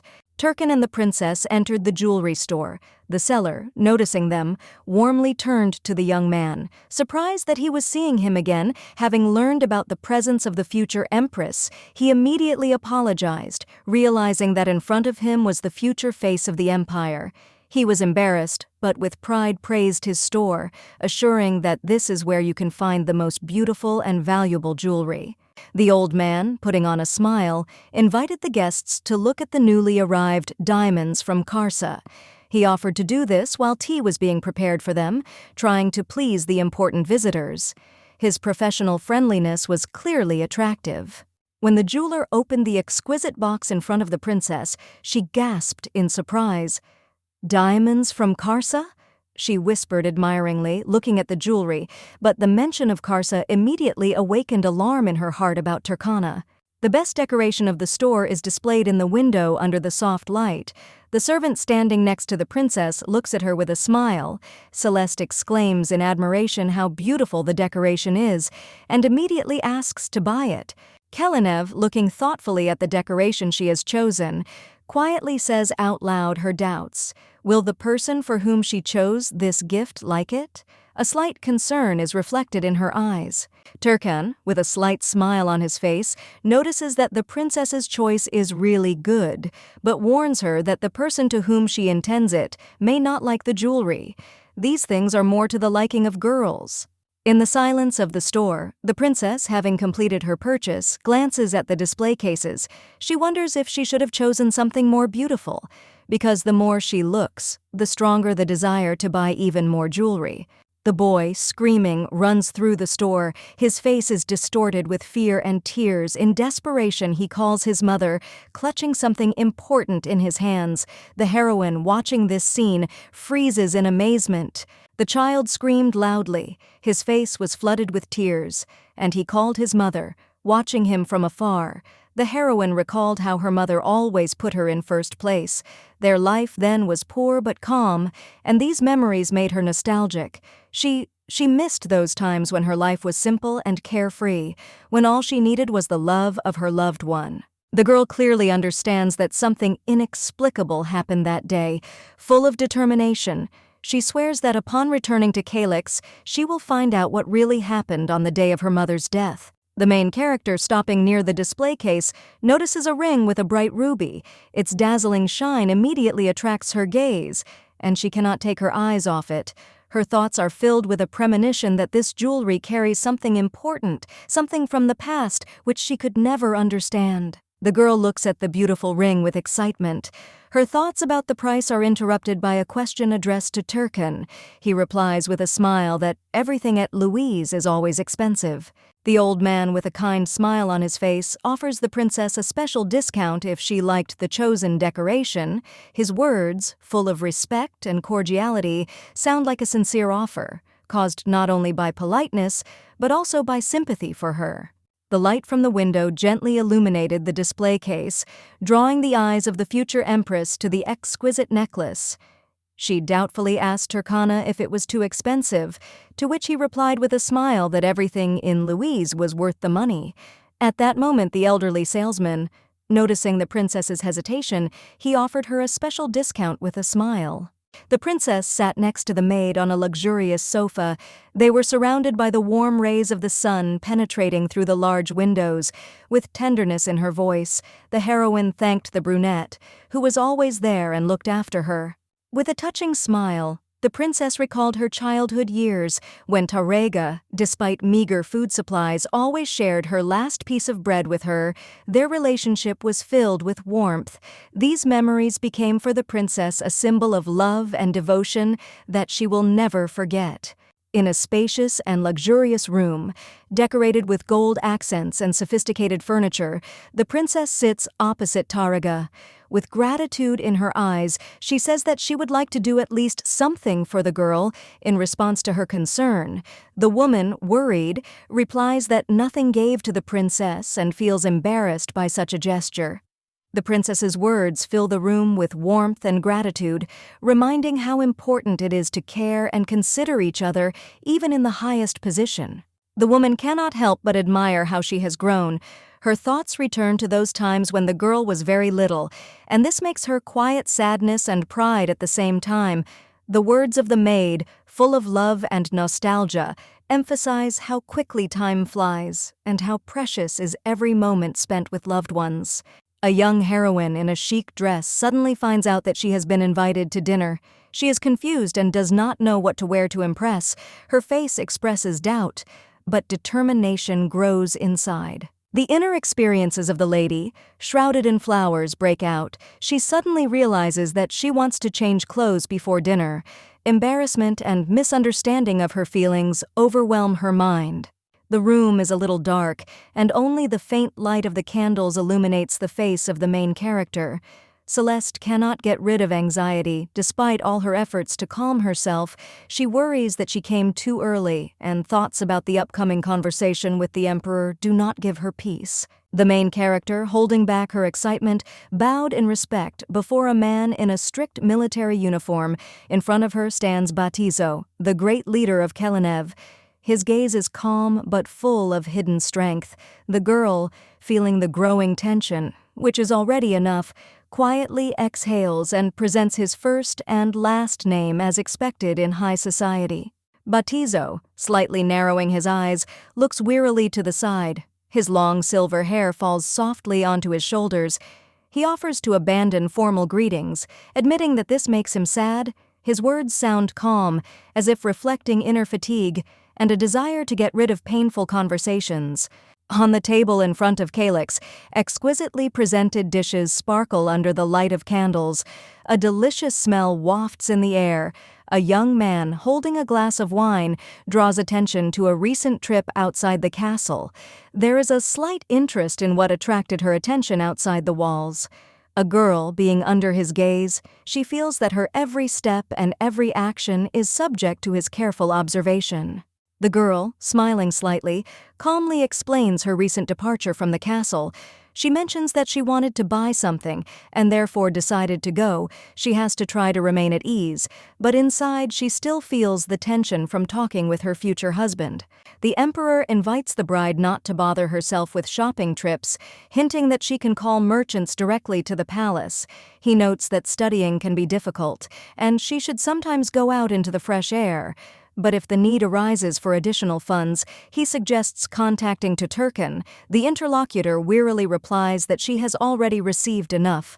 Her tone is calm, but in her voice there is a hidden fatigue and reluctance to ask for more than she has already been given. Smiling, the hero notices that if you start spending money, they may not be enough. His tone is friendly, but there is a hidden hint of reality in his words. The girl, slightly surprised by this comment, suddenly feels stunned. She did not expect such a turn, and her thoughts instantly moved from simple politeness to unexpected consequences of their conversation. She has to watch the groom and think about his character. She always thought that he was not the type who cares about others, but his words and actions make her think. Despite external restraint and harshness, Batizo shows attention to her. His words sometimes they seem careless, but behind them lies genuine concern. The heroine realizes that he cares about her, even if this is not always obvious. The internal monologue is full of surprise and slight confusion in front of his unexpected concern. The hero turns to the servant and quietly says something in his ear. The lady doesn't even have time to ask when they come up to her side of the table and put a box of dark blue light. Interest immediately begins to burn inside. Barely holding back a wave of curiosity, the baby gently asks to open the box. Inside, there is a ring that immediately attracted her attention. The bright stone in the center shines, as if attracting her gaze. The thought flashes in Celeste's head that this is exactly the jewelry she wanted most of all. Her heart for a moment freezes. Struck by the surprise and beauty of the gift, she cannot take her eyes off the ring, mentally weighing its meaning and possible consequences. Celeste, looking at the ring, cannot contain her surprise and joy. She admits that she really likes this gift, although she does not understand how she ended up with it. Her face reflects sincere gratitude and slight embarrassment. Batizo, with a slight frown, notices that the girl knows that the ring must be expensive. His gaze becomes a little more serious. It seems he did not expect that Celeste would be so happy about a simple piece of jewelry. Loud laughter erupts in the hall, which echoes throughout the room, and he, still smiling, ironically remarks that his fortune is large enough to buy just one ring. Celeste, immersed in her thoughts, understands that for Batizo such the gifts don't have the meaning she originally intended. The maiden's head suddenly comes to the realization that she just said it directly to the emperor's face, and her eyes open wide with surprise and fear. An inner voice asks in panic how she could dare so much. The emperor, remaining calm and confident, answers with a slight smile that she was glad that she liked the gift. The girl feels her embarrassment intensifying, although outwardly she tries to remain calm. The heroine, holding a box with a ring in her hands, cannot hide a slight smile, which becomes even wider than the wound. Her heart beats faster and faster, as if it is about to burst out of her chest. She herself does not understand why she experiences such a strong reaction to this simple gesture. There are different thoughts in my head that are mixed up. Batizo, sitting in his office and leaning on his hand, reflects on a recent gift. He admits that he gave Celeste a ring only because he was asked to do so. In his voice, one can hear fatigue and slight dissatisfaction, as if the gift itself did not mean much to him. He wonders whether it was really necessary to give something like that. Turkin was the one who performed the feat of the emperor because he noticed that the princess liked the little thing. For some reason, the guy remembers how the woman reacted to the gift. Her joy and embarrassment left him with a strange feeling. He admits to himself that she really liked the gift, so much so that she even felt shy. Despite the outward calmness, you can see in his gaze notice the shadow of an unresolved emotion that makes you wonder how he really feels about Celeste. Standing at his desk and holding a glass of wine in his hand, he anxiously wonders if Celeste's feelings for him will change. Standing in front of him is his advisor, who calmly replies that it is better to strengthen the relationship now in order to avoid possible changes in the future. In his there is a sense of rationality and pragmatism in the words, but Batizo is clearly worried. He begins to realize that simple actions can affect Celeste's inner world, and this causes him some confusion. This dialogue emphasizes the tension of the moment and hidden fears about the development of the relationship. Irritation shines through in his words. The hero says that he cannot stand things that irritate him. His eyes look intently to the side, expressing dislike for what disturbs his peace. The servant, still nearby, calmly replies that if something irritates the emperor, then it's better to continue to behave as usual, not paying attention to it. The young man reluctantly agrees, but hidden tension is felt in his tone. Batizo reflects on his feelings, realizing that lately he has begun to worry about others, which is completely out of character for him. Calix, who has become for him something more than just a tool to achieve a goal, picking up a cup of tea. He decides that he should no longer think about others, since this is contrary to his nature, but thoughts about a woman do not leave him, causing internal conflict and doubts. A girl with short red hair, raising her finger in surprise, asks if this gift is really intended for her. Her face expresses sincere amazement and joy. A friend sitting opposite modestly replies that she didn't really choose the box, but thought for a long time and hopes that I'll like it. The atmosphere in the room is warm and relaxed, like between close friends sharing something personal and important. Celeste reflects with slight uncertainty that she chose something very ordinary for a gift, hoping that she will like it. She realizes that her friend is from the aristocracy, and she probably already has similar things. Hope and a little embarrassment. The girl does not want the gift to be inappropriate or too simple. She smiles slightly, trying to remain confident, but in her heart she is worried about how the gift will be received. The girl joyfully exclaims that she really likes the hairpin, and her face lights up with a sincere smile. She holds the gift in her hands, and happiness literally shines in her eyes. Celeste, watching her friend's reaction, replies with relief and joy that she is glad that she liked the gift. Seeing such sincere gratitude, she feels inner warmth and satisfaction from the fact that she was able to bring joy to a loved one. Both girls are immersed in pleasant emotions, making this moment truly significant for both. A red-haired girl holding a neatly folded cloth in her hands announces with a smile that she has also prepared a small gift. The gesture shows a sincere desire to do something pleasant in response to the gift received. Warmth and friendly care is felt in her movements and words, as if she wants to express their gratitude and joy through this small but meaningful gesture. This moment highlights the mutual respect and warmth that reigns between the two friends, strengthening their bond. Elizabeth joyfully and impatiently asks to open her gift, folding her hands in anticipation. Her face lights up with delight and happiness. The heroine, having opened the package, notices an elegant brooch with surprise and admiration. She cannot hide her delight at the beauty of the gift and thanks, sincerely rejoicing at this an unexpected and wonderful gesture. "We have to quickly try on the presented brooch," Elizabeth, beaming with joy, assures that she knew that the jewelry would suit her. Inspired by her words, she adds that at the upcoming ball, Celeste will be the most beautiful. These words are full of sincere admiration and support, and the atmosphere in the room filled with the warmth and light of friendship. One feels how her heart is filled with joy from such an attentive attitude and anticipation of the upcoming ball. Looking at her reflection in the mirror with great trepidation while decorating herself with a new hairpin, her friend assures that the jewelry suits her very well and that at the upcoming ball she will be the most beautiful. This causes a wave of embarrassment and excitement in the heroine. She admits that she is worried before the first social event in Calixa because the society here is special, arrogant, and unpredictable. The girl tries to calm her down, but it is clear that the anxiety does not go away. In the dim light of the room, the heroine, embarrassed, utters a phrase comparing parties to a place for couples to meet. Her friend, clearly puzzled, asks again, and the girl instantly realizes that she expressed herself too frivolously and then awkwardly admits it, slightly embarrassed by her own mistake. Having to explain the meaning of social events in an aristocratic society, noting that they are presented as a way of mixing aristocrats, but in reality they are aimed at finding a lover, she adds that, of course, this does not apply to everyone. The future empress, sitting in an easy chair, asks in surprise how involved her interlocutor is in the life of society. She finds it interesting how people find their lovers.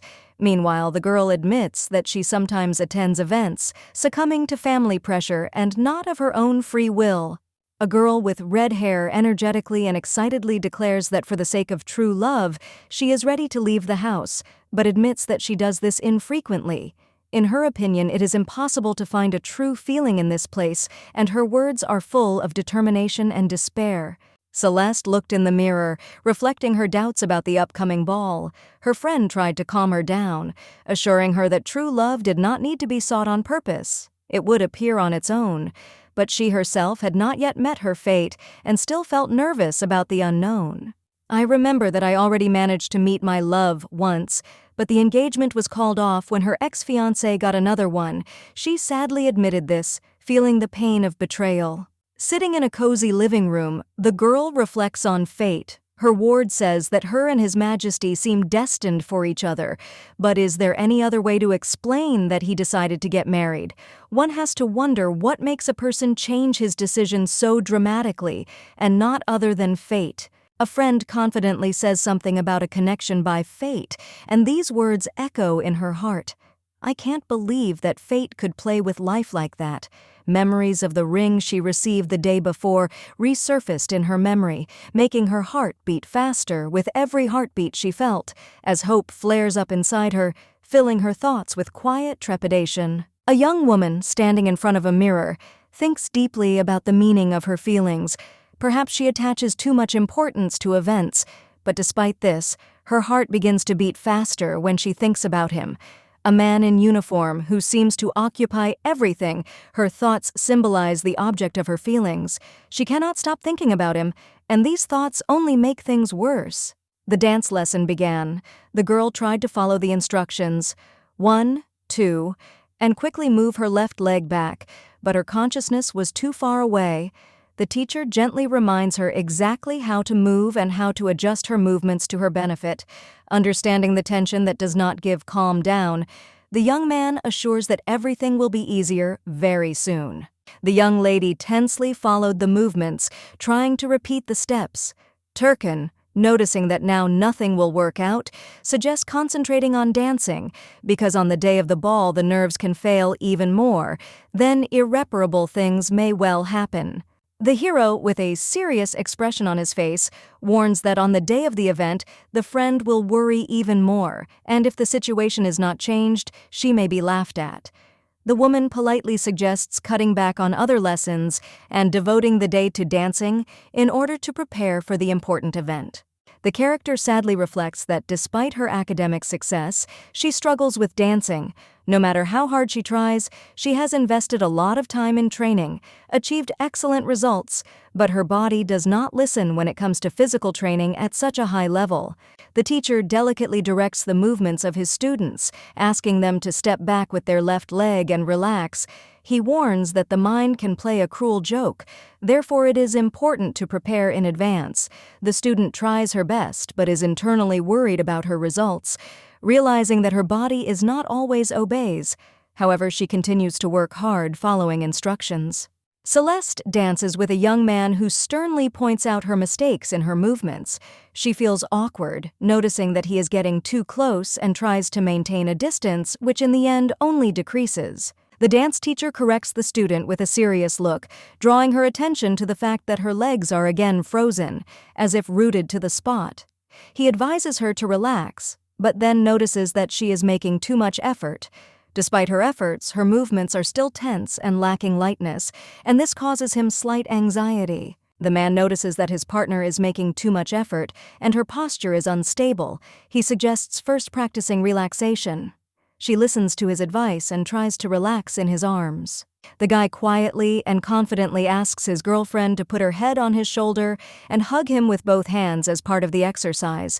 Her eyes are full of doubts, and she asks if this is really an exercise. There is a strange mixture of emotions, but she obeys, feeling the warmth of his closeness. The couple, while in the ballroom, continue to prepare for an important event. Despite the embarrassment, the girl understands the need for training so as not to disgrace herself at the ball. Her thoughts, full of anxiety and doubts, are focused on the fact that someone may misunderstand their closeness. But all this is part of the training. The hero, trying to support her, continues to lead the training, trying to dispel her doubts and help her relax before the big day. After a light relaxation workout, the man suggests trying to move together again, to the beat. Grabbing the lady's arm, the hero asks to try to make all movements easy. The main thing is that the princess is comfortable. The music flows throughout the hall, and this makes it even more pleasant. The girl could not help but notice that now she feels much easier. Her body seems weightless and moves to the beat without any problems that arose before. The body moves more naturally and the steps seem more fun than before. Smiling, the little girl tells the teacher that she did as he said, and now she feels many times better, which of course she likes. The hero is an amazing teacher, and therefore he is praised. It took the heroine a little time to understand that the guy had quieted down for some reason. He should have said something like, "You did great," or at least nodded. It is impossible to hesitate, so the beauty calmly asks whether she is now dancing with dignity or not.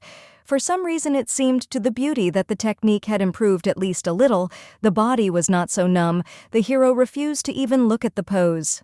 Trying to find the reason, Celeste accidentally collides with a man, who immediately moves away, letting go of his hand. The hero says that it's over for today. The lesson has already gone on for a long time. It's not clear what caused the changes. The princess almost begs to practice a little more. Bowing in a respectful gesture, the brunette asks for forgiveness. He remembered that he urgently needs to do something, and this matter cannot be rejected. Deciding to give up, the beauty nods, promising that next time it will be a little better than today. The ball is already around the corner, and it would be easier for Celeste if she trained a lot. There's nothing she can do, and she'll have to try harder next time. The aristocrats will watch every move of the future empress. There's no way she'll make a mistake. The hero runs out into the corridor and freezes in place in horror, covering his mouth with his hands. A clear picture of Calyx is shown in his head, her beautiful eyes and face, as well as her collarbones, which are exposed thanks to the dress. Turkan does not understand what is happening. He never lost control over feelings or mind. The feeling is so unpleasant that it is difficult to hide. It seems that all this is more like some kind of madness. There is no other way to call it. It's good that Celeste did not notice too many changes or did not know what it was connected with. A girl is sitting in her next lesson. In the languages of the Eastern continent, they use confusing addresses. This is all due to a culture focused on top-down relationships, and the ranking system that was established from the very beginning of the creation of those states. You need to constantly think and remember about different noble positions and how to treat etiquette. The gaze moves to the window, or rather to what is happening outside. All this is too interesting and, of course, remains important. A girl with red hair walking down the street attracts the most attention. She is chic, bright, and beautiful. When looking at an aristocrat, the thought immediately arises that they love her and are proud of her. The teacher noticed the interest that awoke inside the heroine, who now cannot tear herself away from contemplation. As it turned out, the maiden outside is the princess of the Cronoc kingdom, Princess Elodia. The girl quickly apologizes for not knowing how to concentrate. What was planned had already been completed a long time ago, so there were no problems. Smiling, the brunette suggests finishing the lessons for today, so that there is time for rest and preparation. They will start a new topic next time. The heroine just doesn't understand how it was possible to invite the princess to the ball, who still sends letters to His Majesty with offers to meet. There are still 4 whole days before the ball, but a lot of aristocracy has already gathered, who do not want to wait longer. Everyone looks so excited that it becomes interesting what they are talking about. The future Empress Cronaca smiles the most, as if she is anticipating something. It's easy to guess what's on her mind. The maid is still standing at the window, so the princess asks her to open the shutters. The blonde will never admit it, but she incredibly wanted to listen to other people's conversations. There is almost no one around except Tarega and her future husband, so it can be said that the castle is too boring. Elodia's escort asks to speak a little more quietly, but the red-haired one refuses to obey any rules. Finally, the girl will be able to see Mr. Batizo. It seems she even feels his pleasant aroma of cologne, which she recognizes from 1,000. There is excitement inside, and therefore her face turns scarlet. The girl is jumping up in anticipation of the meeting. The man has always refused to see her, but now everything will definitely change, and this makes her soul feel much lighter and warmer. The gentleman walked on the same grass as her, and was also nearby. Tarega grimaces a little from such a picture, but the princess just smiles awkwardly. The man is not married yet, but is just about to do so, so Elodia really doesn't see any problem in this. She believes that she has one last chance left, which must be used to the fullest. The maid standing next to her begins to get angry, because usually such shameless women don't even exist. Celeste does not like what Princess Cronaca says, but in some ways she is right, it is worth admitting. Although Mr. Batizo says that he keeps his promises, but the wedding is only in his plans. He has not yet announced that it will happen in the near future for sure. Nothing is clear. If you think like this, the people of the country are much more willing to support Elodia than some fake from a neighboring country who doesn't even have a proper education. The blonde's position is still precarious. You can't afford to be careless in relation to the future. You need to win and save yourself. The heroine is about to leave the room. according to Her Highness. It is definitely worth repeating what you learned during the day again. Despite the fact that the lesson is over, the lady must do something to be like a woman who is a princess from birth. So far, this is the most important element. Tariga understands everything and asks not to overdo it. Doing everything in the best possible way, she understands that the heroine will obey because she deserves the best. Sitting down near the window, the brunette sighs, yet she does not quite understand one thing. It seems that all the guests arrived by invitation, and Elodia seems to have arrived simply of her own accord. The next dance lesson begins in the main training hall. Turkin helps the girl get used to it and asks her to move her leg the same way as last time. So far everything is fine, and noticing small notes, the girl asks with interest if she is doing well. The mood disappeared in a split second when the brunette said that this was not enough, but the beauty would not have time to disgrace herself. There were still many elements that the girl had not memorized. Practice was still needed to achieve perfect superiority. Nothing was given for nothing. Of course, it will be difficult for a girl to reach the level of aristocrats who have been trained since childhood. After she saw Elodia, she began to worry even more, so every movement is even more constrained. There is not much time left before the ball, so you need to try harder. Not giving the opportunity to continue thinking, Turkin stops and says that they will probably end there. The blonde doesn't understand. She was told that her skills are not enough and that she needs to continue. But for some reason now it's all over, nodding and not denying her words. The man still believes that they need rest. Compared to the advisor, no one will dance better than the princess. He promises that he is only telling the truth. Smiling, the young man asks to meet next time. The girl does not leave the strange feeling that they want to abandon her again and run away to hell. When a young man compares the heroine with himself, it means that she is as good as she should be. Bowing his head, the hero asks for forgiveness for being somehow impolite. He did not hope that he would ruin the whole lesson with his words, and I definitely didn't mean to offend you in any way. Anyway, the beauty felt better after the praise she received. She can't help but smile, because she's still pleased, nodding her head. Turkin promises that he'll be back soon with water, usually after dancing. I'm very thirsty, but there are no drinks nearby found. Handing over a glass of liquid, the hero asks about Princess Elodia. He has no doubt that the future empress has already met her, and therefore looks questioningly. Of course, the beauty managed to meet such a memorable person. The only thing that really interests her is that whether His Highness invited this person himself. Who to call from the nobility, Batizo himself decided, there is no doubt. Trying not to show her excitement, the little girl asks why Cornac was on this list. She constantly sends him letters with offers to meet or even get married, continuing to behave like an annoying fly. We have to ask how the lady even found out about such letters. Everything became clear, and so, with a character like this lady's, it's no wonder that rumors fly so quickly. She constantly sticks her nose where it's not needed, without being embarrassed the consequences this may lead to. His Majesty probably knows that this was the best place to introduce his future wife and show the whole world that they are supposedly in love. The girl wants to know why the princess was invited and is not going to retreat so easily, leaving it aside.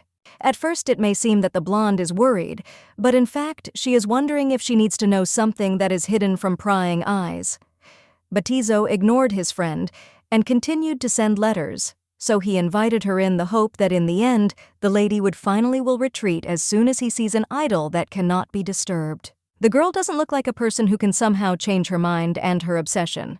The heroine has not yet met her in person, but she heard the conversation.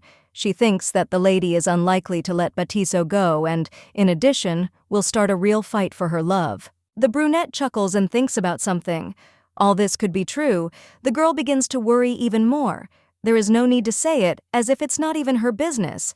Because, to be honest, all this relates directly to her, since Mr. will become her husband. If so, the blonde will be the person who will rein in the princess. She definitely needs it. The brunette believes that it is better to do this on her own than to shift the responsibility onto others and then worry just like that, without any logic. All this time, Turkin was a support for his mistress, because he understood that it was difficult for her to be in a new empire in which there was a lot of unknown. He could not be entrusted with the matter with Elodia. No matter how much she wanted to avoid a personal meeting, the situation worsens from anticipation. The lady does not want see. A good plan appeared in my head, which unfortunately has not yet been finalized. If the girl constantly provokes, she must definitely respond to what is offered to her. There is no doubt that everything will work out as best as possible. Calyx must fight for her future. They prepared a wonderful dress for the future empress, which will take your breath away. Tarega, standing next to her, opens her mouth in surprise because for the first time she sees such a beautiful outfit. The girl cannot but agree, because the white fabric reflects the sun, and the stones sparkle pleasantly. Of course, the dress is not completely ready yet, but it will be perfect for the ball. The maid helps to take off the little thing to take a closer look. Her eyes glow with happiness and at the same time with disbelief that fills her heart. Celeste has never worn anything like this and cannot believe that she had such an opportunity. For the beauty's taste, everything is not entirely perfect, as it seems to her. There is too much fainting, or the lady is simply suspicious. She understands that she should be grateful to Kelenev for the way everything turned out.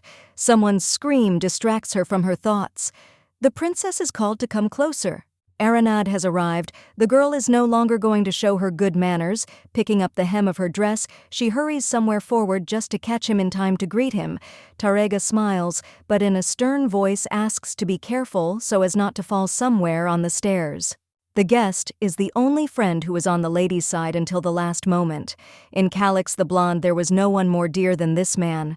The hero came to see his friend even in a terrible hut and always hugged, trying to cheer her up, always wrote letters and was sorry. It all started a few years ago. The princess was sitting in the dungeon of the palace, in a dark cell, when someone came to see her. It was not clear why this person needed a meeting with someone who would not even help in any way. Aranad asked for forgiveness for making the lady get such terrible thoughts. He admitted that he himself is a loner in this castle, so he came to this dungeon himself. There is silence in the corridor, which drags on for some moment. No explanations can be heard. Everyone from the imperial family is arrogant, but this guy is different. Celeste runs down the stairs and shouts to Leance that she is here. The blonde freezes in amazement. He did not even hope that he would see a loved one somewhere, not allowing him to say anything. The lady throws herself on his neck and hugs him tightly. The beauty still constantly hugs Aranad when they meet, only out of joy, still not letting go of the young man. The maiden begins to ask about how his journey went. The drive from Calyx is not so close, so the road could tire. The blonde is happy, because she never hoped that they would ever meet again, because she didn't even have time to say goodbye before leaving Calyx. The girl first of all asks to go inside with her, but after a second she changes her course of thoughts. Because the man is pretty tired, it would be best to walk around the garden together tomorrow. The hero is not tired, but asks if they can be together. Arnadu seems much better. It was very difficult for the lady, so she almost cried when the ointments ran out. As it turned out, the guy did not spend a day in the carriage. Kelenev was so far away that he had to use the magic of space. Nodding, the little girl again returns to how much she missed this guy. They really need to catch up as soon as possible. Hands reach out to the young man, but he moves back a little, reminding that they are no longer in Calyx's dungeon, and that there is no point behave so cheekily. Quickly apologizing, the blonde changes the subject. They can have breakfast together tomorrow morning. The future empress will send a messenger for his friend, who will then take him to the castle. Breathing out a sigh of relief, the hero agrees. He does not show how happy he is that everything is fine with Celeste. Leance says goodbye. It's time to leave, so he moves towards his accommodation for the night. For the girl, it is a great relief to see that the man is in perfect order. She was always worried about his health, since he was quite weak. The two were in a similar position, and therefore each supported a friend. A voice is heard from behind, which seems a little familiar. The girl noticed that the princess was busy, but still interrupted her, turning around. The heroine realizes that Elodia is standing in front of her. She immediately bows, saying that she is incredibly pleased to meet you. There is a little in her voice, the falsity shows through. Elodia looks with a skeptical glance towards the girl who attracted her attention. It seems that standing in front of her is the same fake princess about whom there are rumors, but something doesn't add up here. The heroine heard that the blonde is ill-mannered and ugly, but now, looking at her, notices that she is more beautiful than they say. Petite, like a doll. Her sweet smile unexpectedly makes her want to smile back. While in the garden, the girl's face changes. Now it expresses determination and slight irritation. She thought that if the Kronak family had established conditions that would allow Calix to be excluded, there would be no problems with the fake princess. But everything changed. With every second she realized more and more that the situation was out of control. The two look at each other, and the silence drags on, even if not for long. The princess, full of confidence, looked at her interlocutor and defiantly asked if the one in front of her knew. In response, the blonde calmly replied that she had noticed her arrival and admired her beauty, which could not go unnoticed. There was tension between them, mixed with mutual respect and hidden appreciation of each other. Elodia looked at her interlocutor with a slight smile, confidently declaring that she tried for the sake of someone who was really important to her. A spark of hidden pride sparkled in her eyes. The heroine noted that her efforts did not go unnoticed and praised her friend for her beautiful appearance. Elodia slightly bowed her head, uttering a quiet, "Thank you," but was immediately surprised why she said it at all. The question flashed through her head as to what hurt her so much. She declared her love for the emperor with feigned confidence and admitted that it was for the sake of she tried to look beautiful. Her voice was firm, but doubts and anxiety were raging inside her. The words intended for justification seemed more and more empty to her, but she stubbornly held on to this illusion. The blonde, without taking her eyes off the lady, confidently stated that His Majesty is very attractive and many people love him. Strong conviction was visible in her eyes, and she was not going to hide it. Her words were calm, but hid a deep understanding of the current situation. It was not just praise, but a kind of reminder of what the state of things is in this world, and how everything is tied to power and admiration. The girl emphasized that she had royal blood flowing in her veins, which other admirers did not have. Her green eyes sparkled with self-satisfaction, and there was a note of superiority in her voice.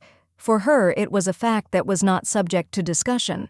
The heroine, on the contrary, listened to her words with a slight squint, knowing full well that in this world such arguments mean a lot, and therefore it is really impossible to compare her with the others. The fair-haired girl answered Princess Elodia with restraint, but with confidence, that she did not at all seek to compare her with others. She only noted that the princess was one of those who was in love with His Majesty. Her words sounded calm and cold objectivity. She also emphasized that the emperor himself does not attach the same importance to royal blood as Princess Kronak. This answer contained not only wisdom, but also a subtle hint that not everything in this world is decided by origin. Clenching her hand into a fist, the heroine confidently stated that she was well aware of why the emperor chose her as his empress. Her voice was filled with pride. But deep down, there was anxiety. She did not allow herself to doubt her choice, although the words of her interlocutor made her think. Suddenly, she stated that this may be the case now, but soon the emperor would realize who was truly worthy of his love and attention. This thought fueled Kornak's even more determination to prove his worth. The blonde, with a serious and cold expression on her face, resolutely said that no one should dare to insult His Majesty. The fire of protection and loyalty burned in her eyes. She did not tolerate any disdain for the emperor. However, after a moment her expression softened, and she suggested with a soft smile Elodie to rest after a long journey. Elodia, lowering her head, pursed her lips, trying to hide her tears. Her soul was tormented by doubts and pain, but she was not going to give up. She raised her head, full of determination, and, clenching her fists, rushed away, shouting loudly that she would not give up. The rapid movement surprised the blonde girl, who watched in amazement at the sudden outburst of emotions. The girl was not going to give in, even if the whole world was against her. The blonde girl looked after Elodia with a slight smile, thinking about how she, looking so majestic, acted like a child. Her thoughts were full of surprise and perhaps a little bit of regret. She realized that behind the external shine there was vulnerability and uncertainty, a little more, and Elodia could have been offended by her words, but the girl understood that real storms were now raging in this young heart. A tall man with dark hair calmly but insistently invited the fair-haired girl to go inside, pointing to the cool wind. There was a hidden concern in his voice that did not escape her attention. In response, she, looking shyly to the side, asked if he had seen everything, what happened. The man did not hesitate to confirm that he had witnessed everything. In this moment, it was felt that their dialogue was filled with latent understanding and knowledge, that not a single action of theirs went unnoticed. The blonde girl and the dark-haired boy walked together, discussing recent events. She admitted that she knew that Elodia would not give up so easily, but did not expect that everything would turn out this way.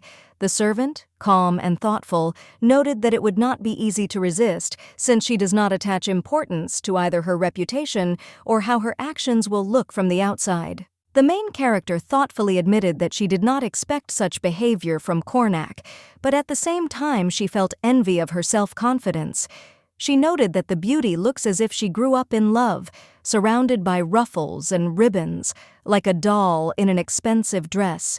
In her, there was a mixture of admiration and bewilderment in his voice, and his gaze was full of questions about what was hidden behind this outer shell. Turkin, who was nearby, listened carefully, remaining immersed in his thoughts without showing his true feelings. Thoughts turned to the outfit for the upcoming ball, so the girl said that she needed to remove all the ribbons and frills from her dress. The words were full of internal doubt and a feeling of awkwardness after she saw the splendor of Elodia's dress. She could not afford to look the same, understanding that the outer radiance of the princess would overshadow her modest outfit. Her voice sounded determined to change her image so as not to feel in the shadows. In a cozy living room, flooded with soft light, a blonde girl sat on the sofa and had a calm conversation with the maid. She asked how Mr. Aranda was doing and received the answer that he looked healthy, even with a blush on his cheeks. Celeste smiled with relief, expressing joy for the gentleman's health, and noted that she herself had always worried about him. Sincere concern sounded in her voice, and the atmosphere in the room was conducive to friendly and warm communication. A light smile appeared on her face, and then Kelenev thoughtfully said that they had agreed to meet in the morning and that she wanted to ask a lot of questions. Her eyes were full of curiosity and slight excitement. She was wondering where to start the conversation, anticipating the upcoming meeting.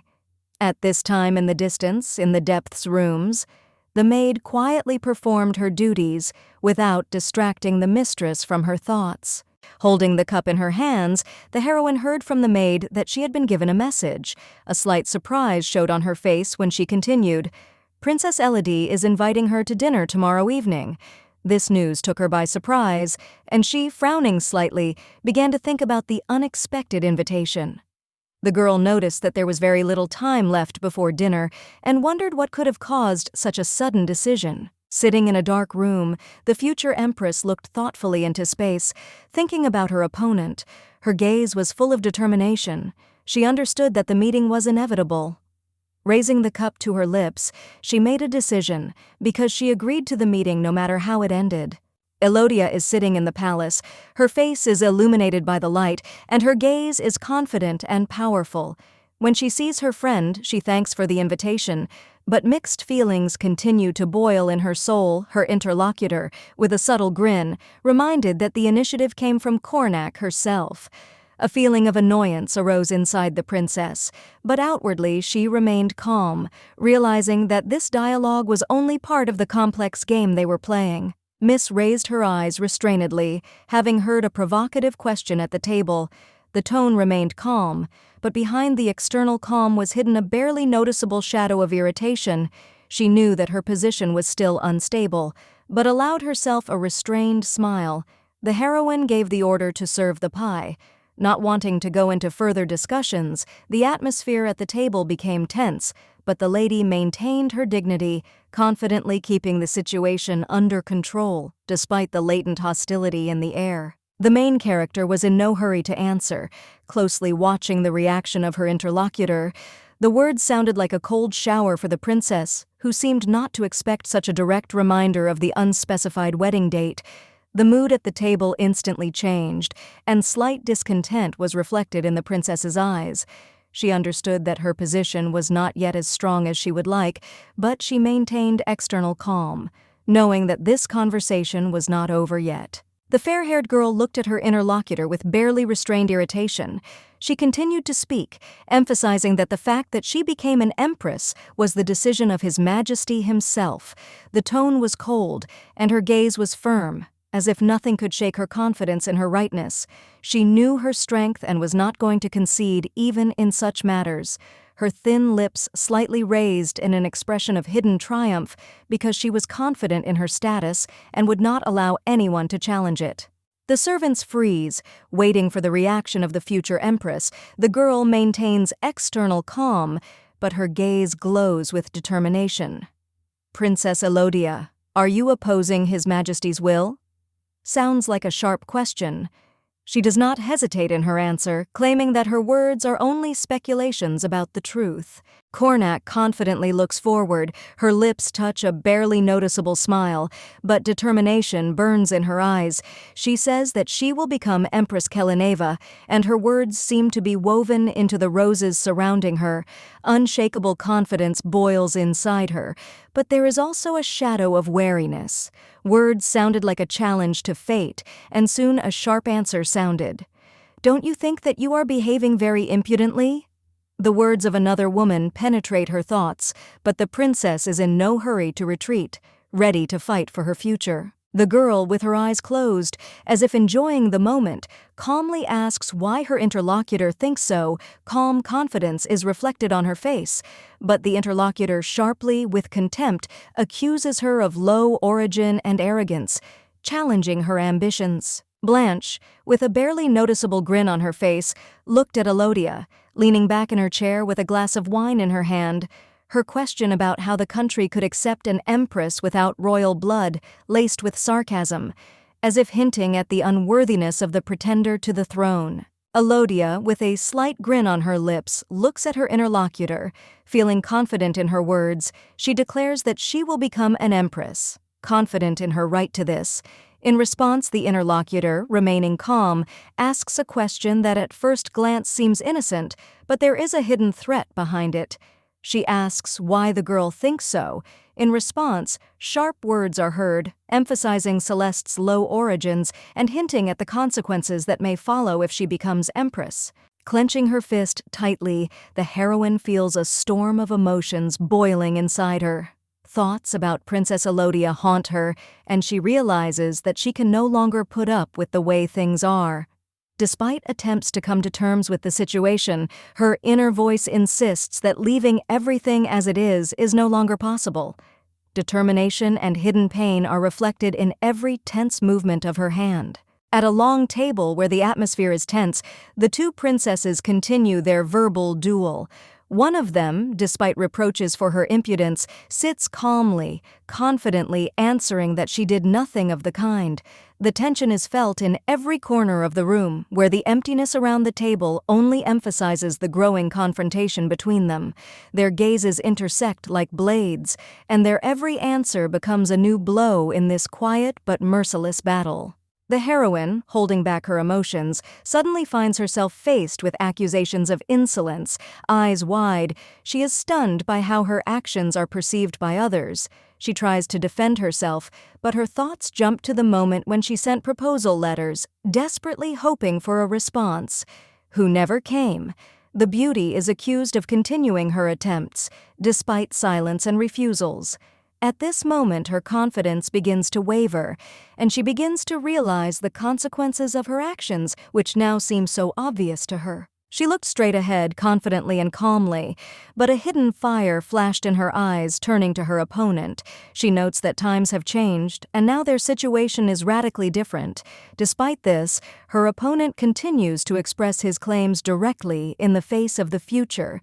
The Empress, as if not noticing the obvious, hand lightly squeezes the glass, as if ready for decisive action if necessary. The girl still cannot calm down. One of them accuses her friend of bad manners and doubts about her morality, while the second, furiously objecting, admits her insolence. Not embarrassed by her actions, the situation is tense as never before. Their every word and gesture seems to be disrupted masks, revealing true intentions. Elodia raised her hand with rage, clenching her fist, barely containing the storm of emotions that her rival had caused. She tried to come to terms with the situation, but realized that she could not just leave everything as it was. The heroine knew that she had to do something to change course of events, and was not going to give up. Sitting alone at a long table, the girl held her head high, confidently answering the challenge posed by her opponent. The question sounded sharp, but her calm remained unshakable. Her voice was firm, and her gaze was directed at her opponent, as if testing her strength. Cornac, despite Mr. Batizo's refusal, continues to persistently send him letters with proposals, putting everyone in an awkward position. Without knowing it, with her actions, she exposes her kingdom to ridicule, and even ordinary people have already begun to discuss what is happening. Elodia could hardly restrain her anger. She thought that rumors about her letters would remain inside Kelenev, but now she realized that everything had gotten out of control. A smile flashed on her friend's face, and she calmly thought that what had happened was cruel, but fair. She watched the princess leave, and despite her words about her origin, she did not want to hurt her. Deep down, she knew that she could have acted more gently, but she could not afford to show weakness in this situation. Turkan, a tall and confident man with dark hair, entered the hall, attracting attention with his elegance. He heard the clink of dishes and immediately realized that dinner was almost over. With a slight smile on his face, he approached the table, noting that he had caught everyone just in time the moment the meal was over.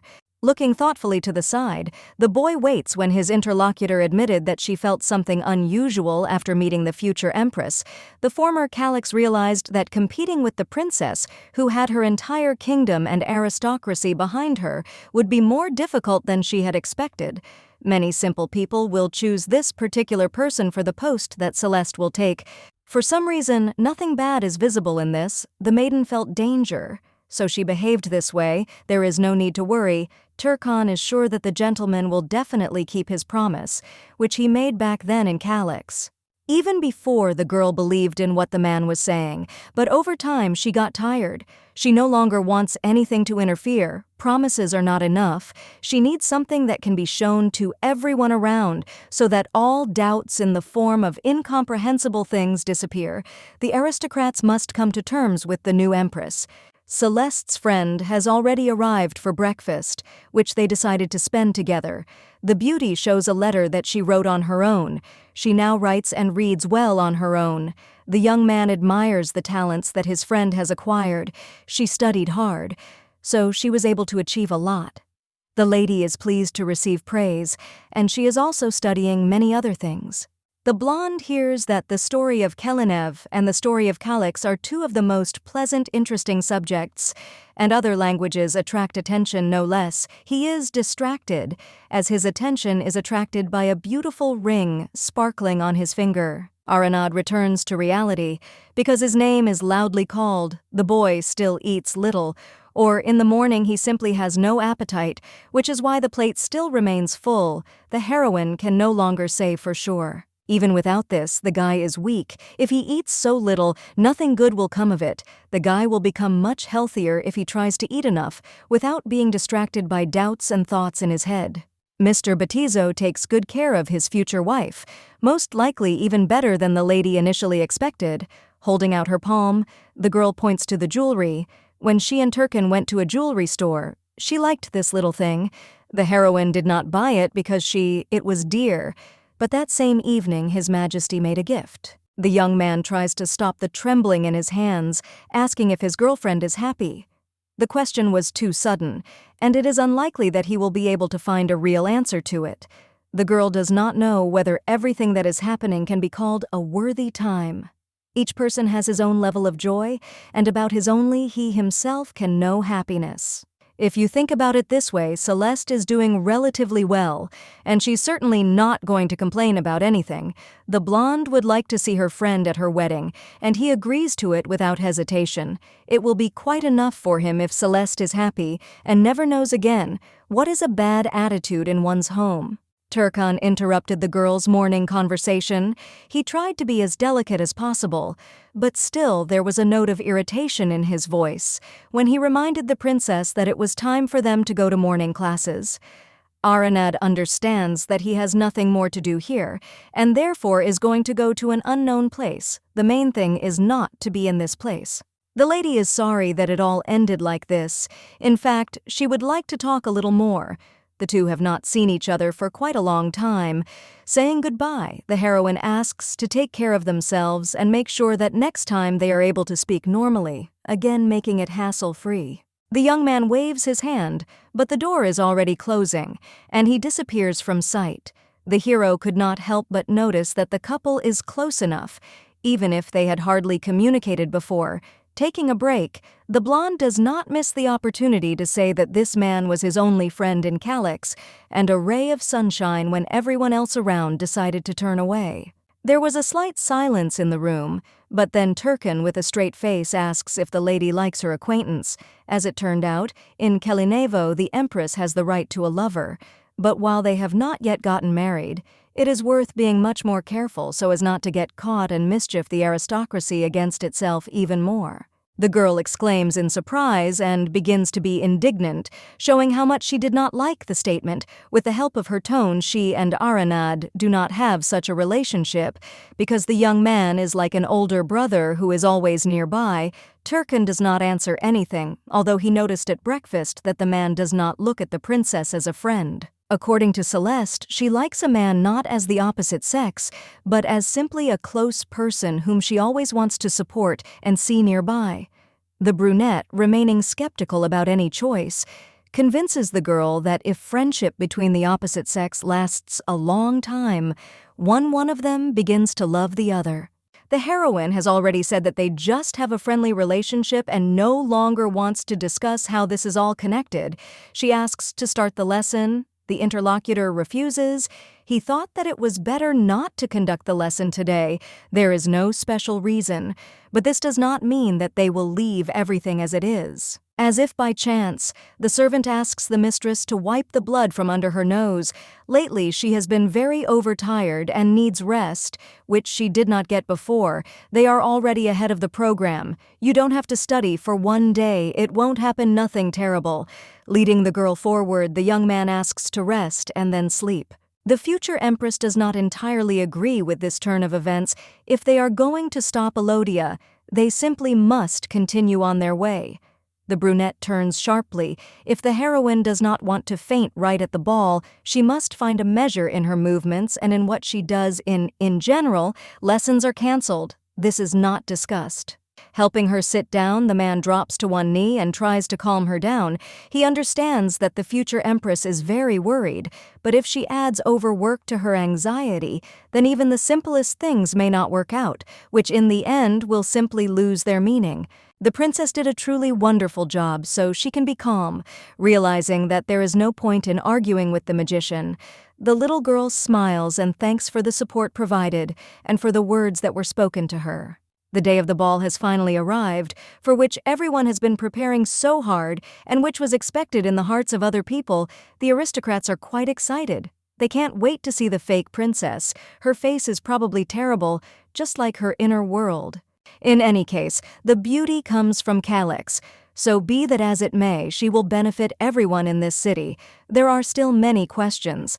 Despite the desire to look at what is happening from a good angle, it is not clear why Batizo stopped the choice is on such a person.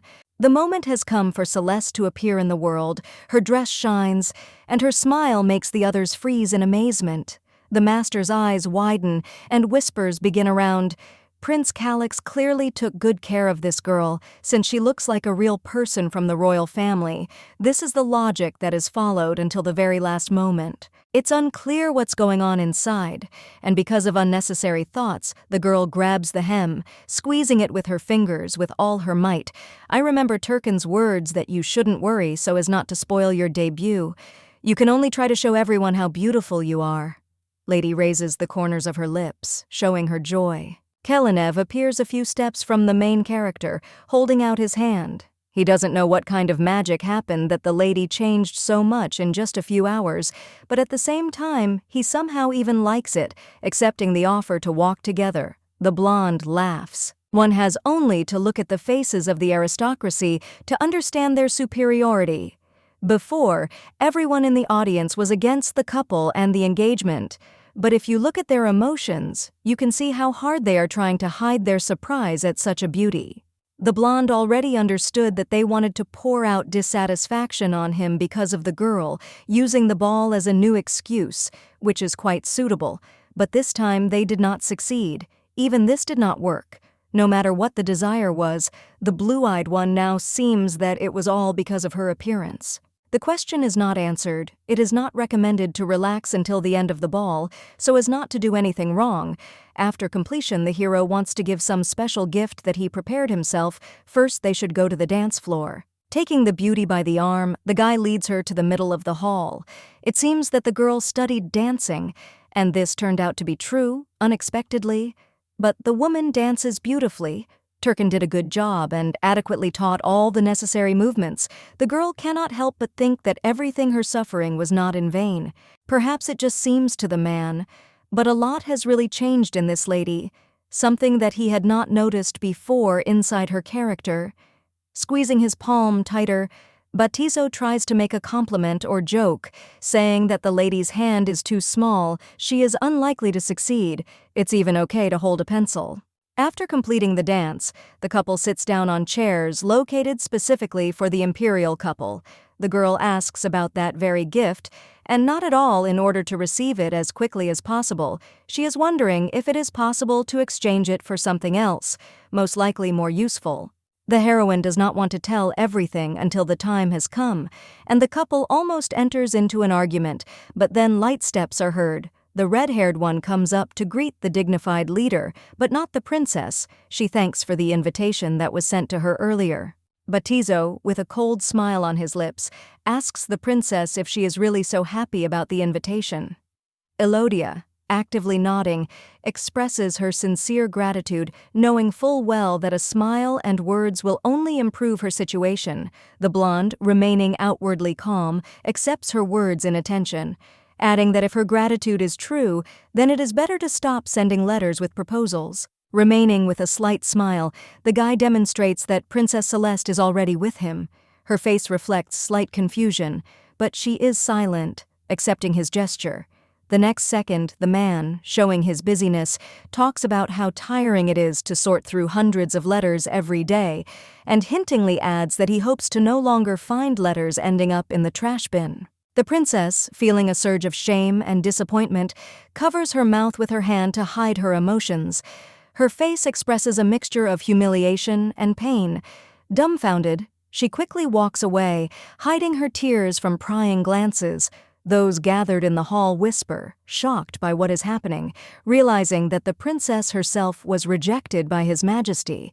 Shocked exclamations sweep through the hall, and her hasty departure causes a wave of sympathy and indignation among those present. Kronak sits in an elegant chair, proudly straightened, but there is quiet disappointment in her gaze. Her thoughts are full of reproaches to the emperor, because it was possible to talk with Elodia separately, without flaunting her feelings in front of others. But she restrains her emotions, maintaining equanimity and cold grace. Of course he doesn't like the lady, but this situation is too unpleasant to endure. After an exhausting ball, the girl finally allows herself to relax on a soft bed.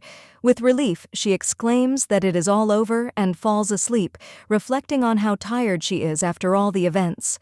Her golden hair spread across the pillow, reflecting inner peace and release from tension. A young man with dark hair reflects on his past worries associated with Terhan. The realization flashes through his mind that perhaps the teacher had an extremely difficult time while he taught him. He holds a book, immersed in these memories, realizing the value of the knowledge gained. Subtle details of his experiences are reflected in the calm expression of his face, emphasizing the internal conflict and gratitude for the path traveled. The hero definitely needs to be given some kind of gift in honor of his patience. The girl, having just woken up from sleep, asks with relief if she can rest already, turning to her maid. However, she, bending slightly, replies that it is not a matter of rest, and reminds her that she needs to go to the reception room. With visible disappointment, she realizes that rest is postponed. After a short rest, the girl is surprised to learn that His Majesty is inviting her to a meeting. Confusion is visible in her gaze, but she quickly takes the scarf offered to her and thanks the maid. Her internal monologue reflects her shock.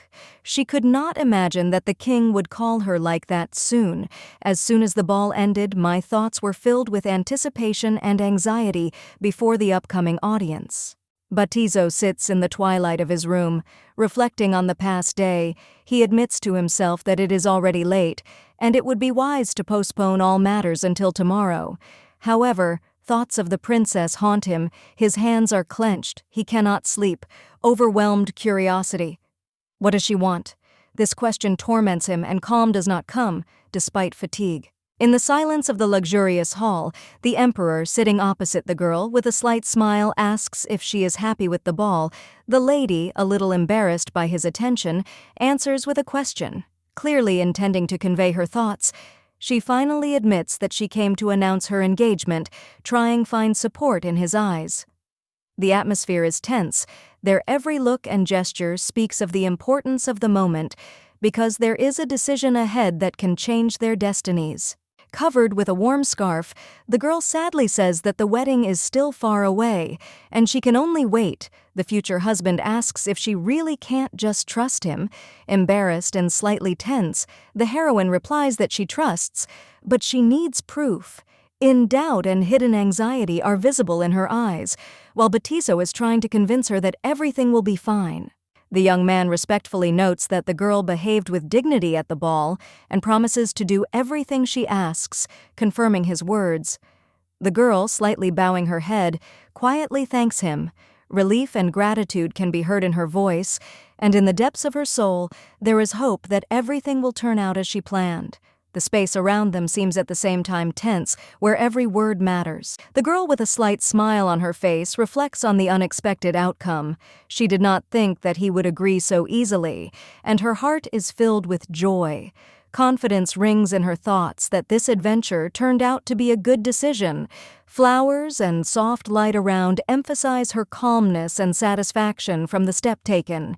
Batizo, with a slight smile on his lips, asks the girl a question: how she wants her engagement to be. Magnificent, like today's ball, or secret? The girl, a little embarrassed, timidly replies that she prefers a modest ceremony where only the two of them will be, and promises to tell him the desired date. The answer is full of tenderness and the desire to keep this important event just for the two of them, emphasizing their personal connection and the significance of the moment. The girl, with a slight smile, offers to discuss the issue with Turkin. Wondering if this will suit the girl, his sudden surprise is expressed in a silent reaction. Then she shows him her hand with a ring, and with slight concern asks if he likes it. The man looks carefully at the ring, and the girl, noticing his reaction, happily confirms that she really likes it. The moment their conversation takes on special significance, emphasizing mutual trust and warmth of the relationship. After all matters have been settled, the beauty rises with the intention of leaving. The man, still bowing before her as a sign of respect, offers to accompany her. She refuses with a slight smile, reminding that they are already in the reception room and there is no need for an escort. Maiden asks him to stay put, trying to show concern and respect for his situation. Kalinev stands, lost in thought, in front of the door, reflecting on the past evening. Perhaps his mood has improved precisely because of the end of the party, but in any case, now he is clearly in a good mood. His confident gait, when he leaves along the corridor, emphasizes the inner peace and satisfaction. It seems that tonight brought him more joy than he expected. The princess watches her future husband leave, reflecting on how he remained in good spirits despite her doubts, her thoughts focused on how keen Batizo was to find out what she really wanted. The great emperor, thoughtfully looking at the guest, speaks about the upcoming engagement. His advisor, having listened with respect, notes that the ceremony will be modest at the request of the bride. The prince confirms that he will do everything as she wishes, trusting her decision. The main character, slightly embarrassed, looks at the new ring, wondering about its necessity. The man, calmly eating his breakfast, notices her indecisiveness and asks if she doesn't like the rings. She softly replies that she likes the rings, but it seems that she already has enough of them. Calyx looks at the new ring on her hand with slight concern, not believing that she was given another one. Her face expresses surprise and embarrassment at the same time when she quietly asks if she didn't like the rings, but turning away in embarrassment, she admits that she thought that one ring was enough. Although she likes gifts, constant surprises are starting to stress her out a little. In her thoughts, she is already tired of accepting rings for 7 days in a row, realizing that she receives a new one every day, and it is a bit of a hassle. Her embarrassment increases when she notices that the gifts she received are probably worth a lot of money, and she is embarrassed at the thought that someone spends so much for her. Celeste's future husband, in turn, calmly replies that next time he will give her a larger box so that there is room for all the jewelry. This shows his attention to detail and his desire to satisfy her wishes, but also hints at his penchant for extravagance. Calyx examines a beautiful ring in a luxurious box, thinking about how it would be a shame to lose such a jewel. She thoughtfully asks if she will have to look for it later if it disappears.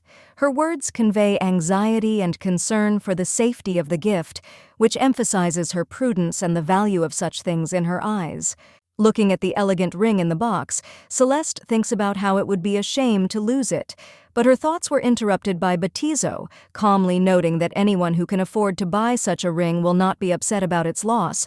The interlocutor assured she said that everything was fine and suggested wearing it without fear. The gentleman coldly ordered the footman to get rid of the ring, which seemed to have lost its value.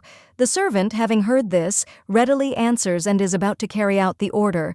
At this time, sitting at a luxurious table, another character is perplexed. Why are they throwing away such a valuable thing? In the answer to this, he hears is that the ring does not deserve further attention if it no longer has an owner.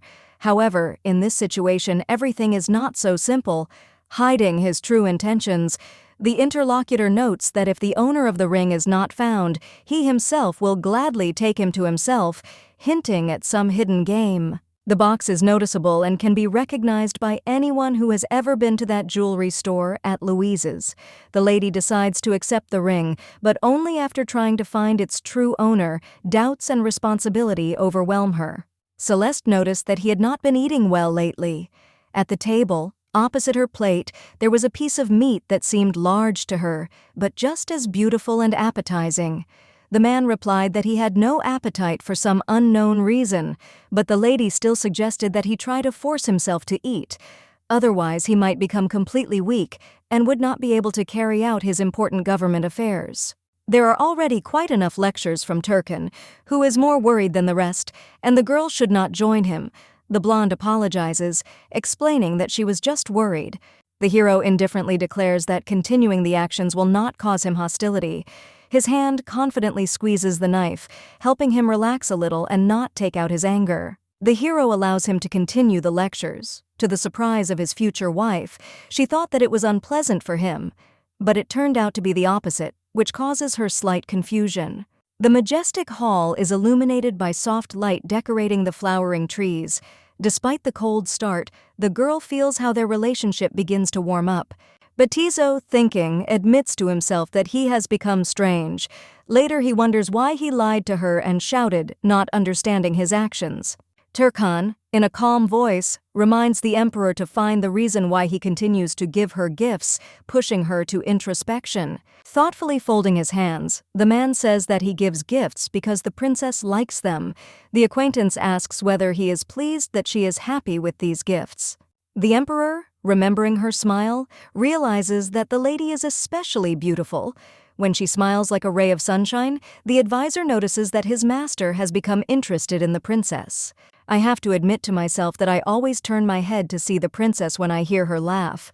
Although their lives are similar, she seems carefree, unlike his. Every time he sees her radiant smile, he feels something new and unknown. This feeling awakens in him emotions that he has never experienced before. Kelinev reflects that his thoughts may be related to the fact that he has been lonely for a long time. The advisor offers to call her to dispel his loneliness. Calyx happily exclaims that she has read everything, but soon realizes how tired her eyes are, and she decides to go out into the fresh air to clear her head. A woman reflects on her status after confirming her engagement. She needs to look more aristocratic than villainous to fit her new position. The heroine suddenly notices a conversation upstairs, which makes her curious. She decides to check who might be there at this time, heading towards the stairs. A woman, accidentally going out onto the terrace while walking, meets a man who is surprised by her appearance. She explains that she heard the conversation and decided to check who was there. "I have to assure my friend that it's only him here," causing her doubts. After all, she definitely heard someone's voice to distract her. He asks about the ring he gave her. The beauty replies that she likes everything that His Majesty gives. Turkan clarifies what exactly the girl likes.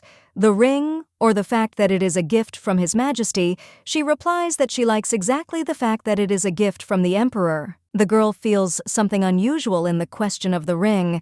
This feeling begins to disturb her. The young man notices that His Majesty's other feelings are beginning to awaken. The man asks the girl a question. What's wrong with the Emperor's expression of feelings, because it's better than indifference? Then he adds, what will happen if she doesn't answer him in kind? Beauty thoughtfully admits that she had not thought about this before. The hero warns her that His Majesty is not the one who can live up to her expectations, adding a shadow of doubt to her thoughts. The girl, looking down, admits that she knows this. Inside, the heroine realizes that she was too worried and was deluded, plunging into her disturbing thoughts. The beauty noticed that he began to behave better than before and began to think that their relationship had changed. Hope for a new, closer relationship appeared in her heart.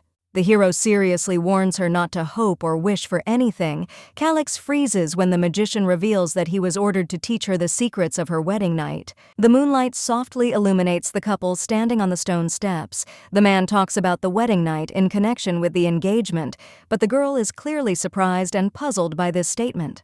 The girl looks thoughtfully to the side, lost in her thoughts. She reflects on the fact that she was expecting only the ceremony, but now she is worried about the thought of a night together after the engagement. Stupefaction does not help, and it is not clear how one can learn about a wedding night. The girl hardly believed in it and doubted what this marriage was even based on, plunging into thoughts. I can't believe that the young man used his servant and ordered the bride to be taught the sacrament for his own pleasure without even asking the heroine herself. I didn't even want unnecessary care, but such humiliation certainly cannot be deserved. She looks at her interlocutor in confusion, not understanding where to start now. It doesn't matter at all where they are, in the bedroom or on the street. The main thing is that no one sees them. The lady believes that his gifts and soft look mean changes in their relationship. Turkan leaned towards her, carefully asking if she would be all right. The girl looked at him in confusion, holding his clothes, trying to understand if she could trust him. She momentarily lost her composure and screamed, but suddenly began to feel uneasy, not understanding where this strange unrest came from. He ordered her to close her eyes and then kissed her tenderly, causing unexpected and frightening emotions in the princess. The heroine's heart almost breaks out of her chest, but that's all over. Her anxiety gives way to relief when he says that that's all for today. Is everything she read really so different from reality? The characters realize that what she previously knew only from books, she now has to experience herself, and this causes her a feeling of anxiety and confusion. The heroine thought about what happened. Her face expresses doubt. When someone asks what happened, the princess suddenly snaps out of her thoughts. Celeste wearily puts her hand on the table, answering that she is simply tired. Thoughts of recent strange events haunt her, and she feels a growing tension. She has to sit down at the table and listen to the words of her interlocutor, who reproaches her for spending too much time in the castle. The future empress replies that she often walks. The interlocutor smiles cheerfully and winks, correcting her friend. She clarifies that she did not mean walks in the garden, but the need to leave the castle. The princess sat at the table, mentally thanking Guido's family for the invitation. Her gratitude sounded sincere, but her soul was still heavy from recent events. The father turns to the princess with a request to influence the lady and her hair, clearly irritated by her stubbornness. The mother, sighing, confirms that the girl has always been so rebellious. Elizabeth's individuality is second to none, noting that she looks confident because she dresses in her own style. Her words sounded with a slight note of approval. confidently defending her friend's dignity and explaining that the girl looks beautiful in her own style, the heroine smiles. The acquaintance supports this opinion, pointing out that even the princess accepts her for who she is and asks the question why others cannot do the same. The princess expected a strict aristocratic family, but was surprised by the warmth and kindness of Elizabeth's family, realizing that it was their support that made her this way. Despite the evening, she felt relaxed for the first time in a long time. She shares with her friend how the man reminded her to be careful, but her thoughts are occupied with memories of the past dinner and a pleasant conversation with him. The conversation about Turkana unexpectedly evoked in the lady memories of the moment when they were so close. Her cheeks blush, and her heart begins to beat faster. Her face suddenly flushed red, which her companion immediately noticed, but instead of confessing, the heroine hastily assures that she just felt feverish and was not tired. Celeste listens with alarm to her companion's proposal to run away somewhere in the middle of the night. She is perplexed because it is deep night and the time for such adventures is completely inappropriate. Putting on the girls' masks, they go to the hall. The blonde worries that it might be dangerous, but her friend assures that entry is only by tickets. No one else will get through. In such a place, it is necessary to use pseudonyms. Elizabeth asks to call her Valerie, then the princess introduces herself as Delicia. The party combines a dance venue and a restaurant. Aristocrats and rich people came here out of curiosity and to feel at least a little freedom. Trying not to say anything and hiding a smile under a mask, the main character feels the atmosphere of freedom at the holiday. Elizabeth excitedly shares how she has long dreamed of coming here with her. Attempts to move away from the festive table have failed. Calix is worried that her friend will not be able to have fun because of her, but she assures her that she can handle it. Celeste, worried that her friend Valerie might lose the fun because of her, tries to leave, but Valerie's friend assures her with a smile that everything will be fine without her. You don't have to go deeper, but instead think about how you want to spend time, completely relaxing. Your attention is attracted by an unusual overseas wine, adding intrigue to what is happening. The girl noticed attractive fruits and thought that she could try them. Her hand was already reaching for food when someone said which fruit would go well with alcohol. The couple stands next to each other, 100% immersed in conversation. His words interrupted her thoughts. He noted her wariness, noticing that she was here for the first time, and her excitement was obvious. A strange feeling seemed to never leave her insides, feeling injustice. She reproached her friend for hiding his face with a mask, while she remained with her face open. The girl ironically noted that many girls feel the same way, then suggested that next time he cover his face completely, as she did. The heroine listened to her interlocutor, thinking that with his chatter the evening was becoming less boring. She ate the fruit, but continued to think about what was said. Observing what is happening around her so as not to miss anything, Celeste notes that the fruit really suited the wine perfectly. Her interlocutor proudly declares that she always talks about useful things. The man, trying to start a conversation, asks the girl her name. The girl hesitantly calls herself Delicia, but, in response to his counter-question, mysteriously declares that he will find out his name next time. The heroine peers at the rings. Her thoughts are filled with anxiety. It seems the jewelry is exactly the same as what she has in her box in the palace. They are so beautiful that it is simply impossible to confuse them. The lady calmly declares that she has no benefit from such an agreement. She does not experience the slightest hesitation, because in fact it does not matter that much. There are also fruits in her hands that she has not yet managed to eat. The thought is spinning in her head that there may not be a next time, but out loud she expresses her readiness to help if necessary. There are too many questions, but for now the girl just looks at his hand, doubting, but then accepts the offer, carefully touching his palm. The young man notices with interest the rings on the heroine's fingers. She smiles softly in response and says that these rings have a special meaning, hiding a secret. It's time to hit the dance floor to dance, and despite her inner doubts, she agrees. During the dance, he notes her love for rings, and she mysteriously replies that they have a meaning. The magician asks if his partner often goes to a certain place, but she admits that she has only been there once, a question that emphasizes his curiosity and interest in her life. The blonde is thinking about how to hide her identity. Looking at the ring, she realizes that if there are only 2 rings, then those around her will quickly guess who she is. With a sly expression on his face, the brunette wonders whether it is worth mentioning that their rings are paired, but the future empress is surprised at how accurately he understands her feelings. The young man shows the rings on his hand and explains that these are jewelry for spouses, and he personally participated in their creation, emphasizing the importance of these jewelry. The man invites the princess to rest a little. Noticing that she looks tired, he invites her to go to the side to give her the opportunity to recuperate. Of course, the girl is puzzled that her ring is part of a match set with a man she just met. Her thoughts are focused on finding out more about it. First of all, the beauty asks the man about the second ring. Suspecting that someone else might have it, the interlocutor calmly replies that the ring is with his partner. The girl is surprised that the stranger has a partner, but he is present at this ball. She is alarmed by his gaze, as if he knows something that she does not understand. The lady, looking at the mysterious man, notices his serious look and worries. He says that the ring is with his partner, which worries her even more. Having to wonder why she has a ring from a set created for a couple, she wonders if the man left this ring for his future companion. The heroine examines the ring with purple stones and realizes that it was not created for a gift, but for the one she was supposed to meet. The man explains to the heroine that their country has unique traditions. She listens attentively, holding a fruit in her hand, immersed in thoughts about his words. The girl learned that there is a tradition in the country. To look for a partner in a ring, one ring is sold, and its pair remains with the future chosen one. Time passes, and the couple must accept each other. Listening carefully, the main character explains the interlocutor about the unusual traditions of their country. He says that if the couple does not meet, this is considered the choice of the gods, which must be accepted.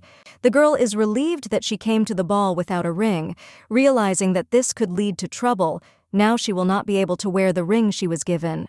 The Duke, looking carefully at the ring on his hand, asked if anyone had seen anything like it in the store. He hoped that if they bought it, it would be a pleasant surprise. Delicia, feeling slightly embarrassed, announced that it was time for her to leave, wishing her interlocutor good luck. The guy, being a little puzzled, asked if she would return. He looked at her with slight sadness, admitting that he would like to see each other again, but she reminded him that he needed to find his true partner. She stood thoughtfully, looking into the distance, trying to understand the absurdity of the situation. The woman of fate is a strange option. It seemed ridiculous to her, and she decided to hide the rings in the box. Elizabeth, who had already taken off her mask, continued to apologize, worrying that she had chosen the wrong place to visit. Her mistress calmly replies that nothing bad happened, asking for forgiveness in return. 2 women in a carriage, sharing their thoughts after the ball. One thanked the other for helping her put her thoughts in order and distract her. She sat in thought, realizing that tomorrow was the first day of her wedding night training. Internal tension was growing, forcing her to think about the future. A cold-eyed man sits at a long table staring straight ahead, his voice stern as he asks if the other person dared to ask him to cancel an order, the sense of tension in the room increasing as he adds that he will be uncomfortable with the training and suggests not detain him. A young man with long white hair and a determined look looks ahead. He says that he has been informed of her progress in training and emphasizes the importance of this for their marriage. Then he coldly asks why she is now refusing, wondering at her reluctance to continue studying. The emperor, understanding the beauty's indecisiveness, offers her one option: to cancel the engagement and terminate the contract at any time if she so desires. All this is not said with good intentions. The girl sits thoughtfully, realizing that she cannot refuse her decision. She understands that she must do this, and therefore carefully considers her next steps. A man with a slight smile on his face holds a cup, asking a question. He wonders if she is here for the sake of learning and offers to immediately begin classes, showing his patient expectation. Something attracts the young man's attention. The lady's hand is empty, and it seems she didn't wear a ring today. Laughing nervously, the woman assures that she just changed her mind. Turkin nods, deciding not to get involved in a squabble. There is a teapot on the table. The young man has brewed tea to relieve Celeste's tension a little. The gaze switches to the servant himself, who looks quite calm. The girl asks if he knew about the wedding night from the very beginning. As it turned out, of course, the hero knew everything. While remaining calm, the blonde understands that the man taught other ladies with whom His Majesty met. And so it is clear that Batizo was unlikely to be lonely at that age. The girl can only guess, but no more. The young man explains that he knew everything because the princess was not trained in calyx. The brunette never helped the aristocrats who entered the emperor's bedroom because they all already knew this area on their own. First of all, Turkan sits closer to the empress. She is worried because the hero offers to stop, but there is no turning back, and you still need to do what you have planned. The hero leans closer to his beloved, gently touching her chin. Their eyes meet, and he immediately whispers that he will start with a kiss, making her heart beat faster in anticipation. Celeste looks to the side thoughtfully. Her thoughts are scattered. She realizes that they have already kissed, and now she thinks that there is no point in continuing. However, their heads lean towards each other, and she feels his lips touching her, causing her to. She has conflicting emotions. The man notices that the girl closed her eyes too early and gently points her out. Then he asks her to put her hands on his neck and relax.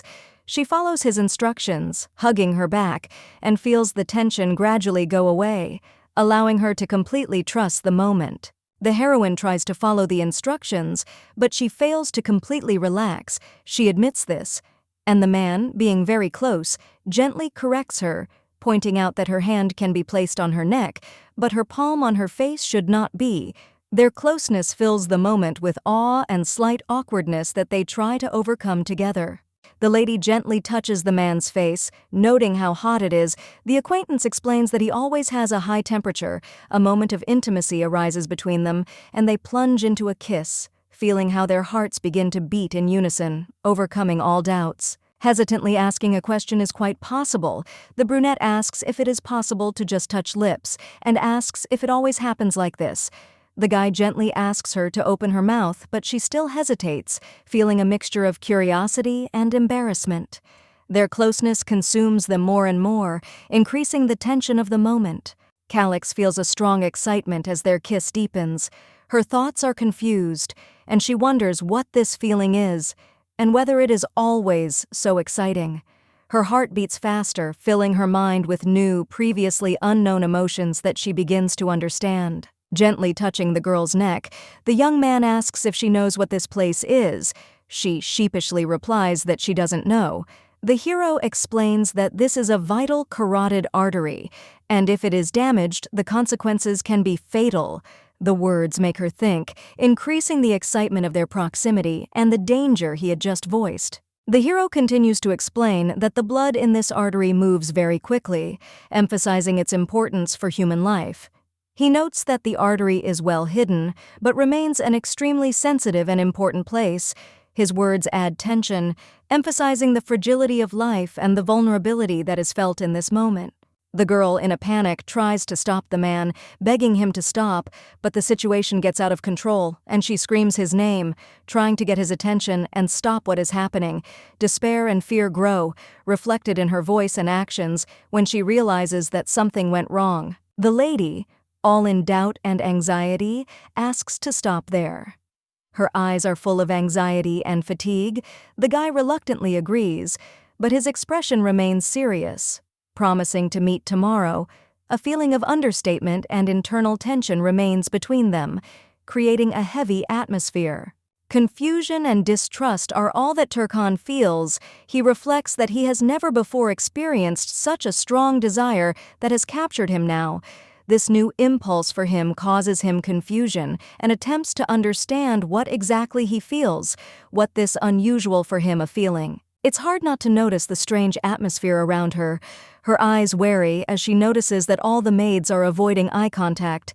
She begins to wonder if they are sick and what could be influencing their behavior, feeling a growing unease. Celeste sits on a bench in the garden, wondering why no one told them what happened. The servant confirms that even Turkan does not know the reason, and turns to Elizabeth, suggesting that she may be guessing about something that remains unknown to the others. Questions hang in the air, increasing anxiety and bewilderment. The girl holds a pink ribbon in her hands, offering to use it as a solution to some problem. Her interlocutor is surprised and asks what she is up to. Not understanding why this ribbon is needed, some kind of plan is hidden in her proposal, which remains unknown, causing him curiosity and slight bewilderment. A man with long white hair approaches two ladies sitting in the garden, greeting them. His gaze is calm and a little mysterious. He notices that they're out for a walk because the weather is especially beautiful today, and there's a slight smile in his voice. The atmosphere of the meeting is filled with politeness and hidden tension, which no one has yet openly shown. The man looks warily at the woman, noticing the detail on her neck. To her question about whether he also went for a walk, he responds with silence, expressing hidden tension. His eyes reflect internal doubts and anxiety, creating an atmosphere of hidden conflict. A woman in an elegant outfit thoughtfully reflects on who should accept such training on the first wedding night. Her eyes are full of fatigue, and her thoughts disturb her soul, making her think about the necessity and meaning of what is happening. The atmosphere around her is tense and filled with hidden discontent. Kelenev still remembers that terrible day. He was almost killed, but Turkin appeared in front to protect him. Everyone from the squad gathered together so that the magician would use the magic of moving to a safer place. Batizo admires the young warrior's skillful use of the sword and his ability to move in space. He understands that this man is more valuable than any precious stone, which makes him a desirable prey. Carefully watching him, he realizes the danger and value of this enemy. With complete seriousness and determination, the young man offers his services, asking to become an assistant. He is aware of his outstanding talents, but his request comes from a desire to serve. His talent frightens many, but in this offer, one can see sincere devotion and the desire to find his place where he can realize yourself without looking for more. With some sarcasm in his voice, he asks whether he predicted the near future, and why. Knowing this, he decided to become his personal assistant. In his words, there is a hidden test and interest in the young man's true motives, which adds tension to their dialogue. The face expresses a mixture of apprehension and determination. The king admits that the offer frightens him, but he has no reason to refuse the young man. Caution and hidden interest are read in his gaze, as if he is deciding whether he can trust this man, despite his outstanding but dangerous talents. The man carefully places his hand on the table, turning to Batizo with a serious question. He wonders if nightmares about that fateful day continue to torment him. The question penetrates to the very heart, a shadow of concern in the eyes of the emperor. Dark memories emerge that he tried to forget, but which are still haunting him, filling the atmosphere of the room with the weight of an unresolved mystery. The father, who had gone crazy, promised the boy that since he gave birth to him, he would be the one to kill himself. He also decided to deal with the boy's wings himself. The servant, standing in front of the emperor, asks if he had a nightmare again. His Majesty, bowing his head in his hands, admits that the closer that day is, the worse his condition is. Even his favorite decoction, which usually brings relief, no longer copes.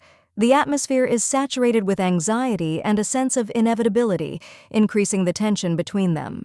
The young man calmly explains that the tea he offers has a special effect. It helps to cope with insomnia and nightmares. His voice is full of confidence, but in his eyes you can see concern for the emperor's condition. He tries to offer a solution, knowing how important it is for them both, hoping that the drink would help ease the severity of the night's worries. The emperor, with irritation and fatigue on his face, asks a painful question about when these damn dreams will finally end. He reads despair and powerlessness in front of the terrible thing that haunts him every time. He has asked about this more than once, but there is no answer that reassured him, but never received it. The young man explains in a restrained tone that his visions are warnings from heaven, which he cannot influence. He is not able to choose what is possible and what is not. The words sound like an attempt to convey to the interlocutor that he is just a conductor of these visions and has no control over their content. A man reflects on how nightmares intertwine with memories of the past, and his gaze reflects despair. He increasingly loses touch with reality, wondering where the line is between memories and the horrors that haunt him. The confusion of these feelings leads him to thoughts of madness, and he cannot find the answer to where the past ends and the nightmare begins.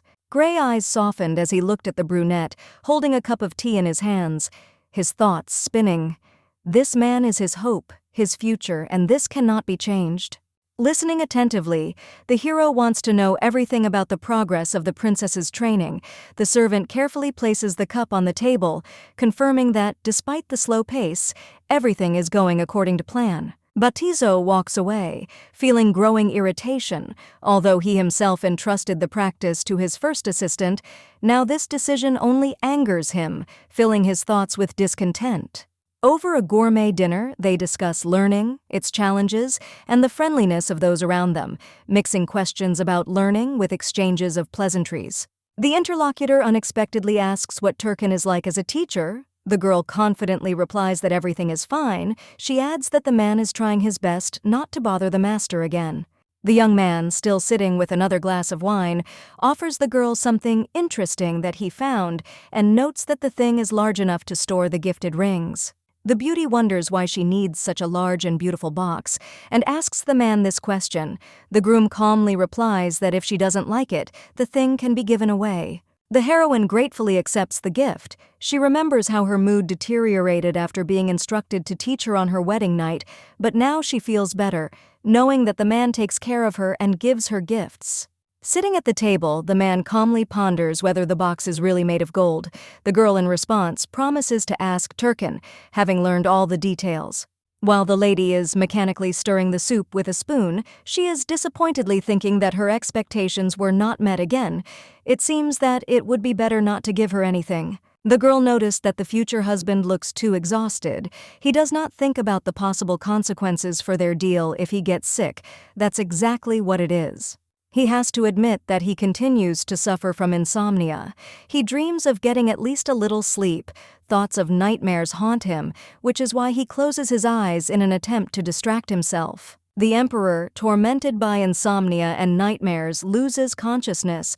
The young lady watches his fall in panic, realizing the seriousness of what is happening, and begins to scream in horror. The doctor examines the patient lying on the bed and says that there are no serious injuries, and the cause is ordinary overwork. The main thing now is to give him a rest. A man with a serious expression on his face reassures those around him, saying that such cases happen and there is no need to worry too much. He tries to hide his anxiety behind external calm. When the interlocutor says that such cases happen every year, he expresses concern for His Majesty's health, but the other assures that this is a normal condition for this time of year and there is no need to worry. The heroine anxiously asks why the tea they prepare does not help His Majesty cope with insomnia. Concern is noticeable in every word. Embarrassedly covering her face with her hand, the lady apologizes for her temper. She admits that the interlocutor did everything possible to help in the current situation. The man lies in bed, and his future wife, sitting next to him, thoughtfully reflects that Batizo is not the best person. There are so many of his enemies that it is difficult to count everyone who hates him. Looking at Kelenev resting on the pillow, the girl realizes that no matter who he is to others, for her, he will always remain the savior who is most important. Turkin convinces the princess that there is someone to look after the patient, and she doesn't have to strain herself. The girl agrees, but admits that she still wants to be close.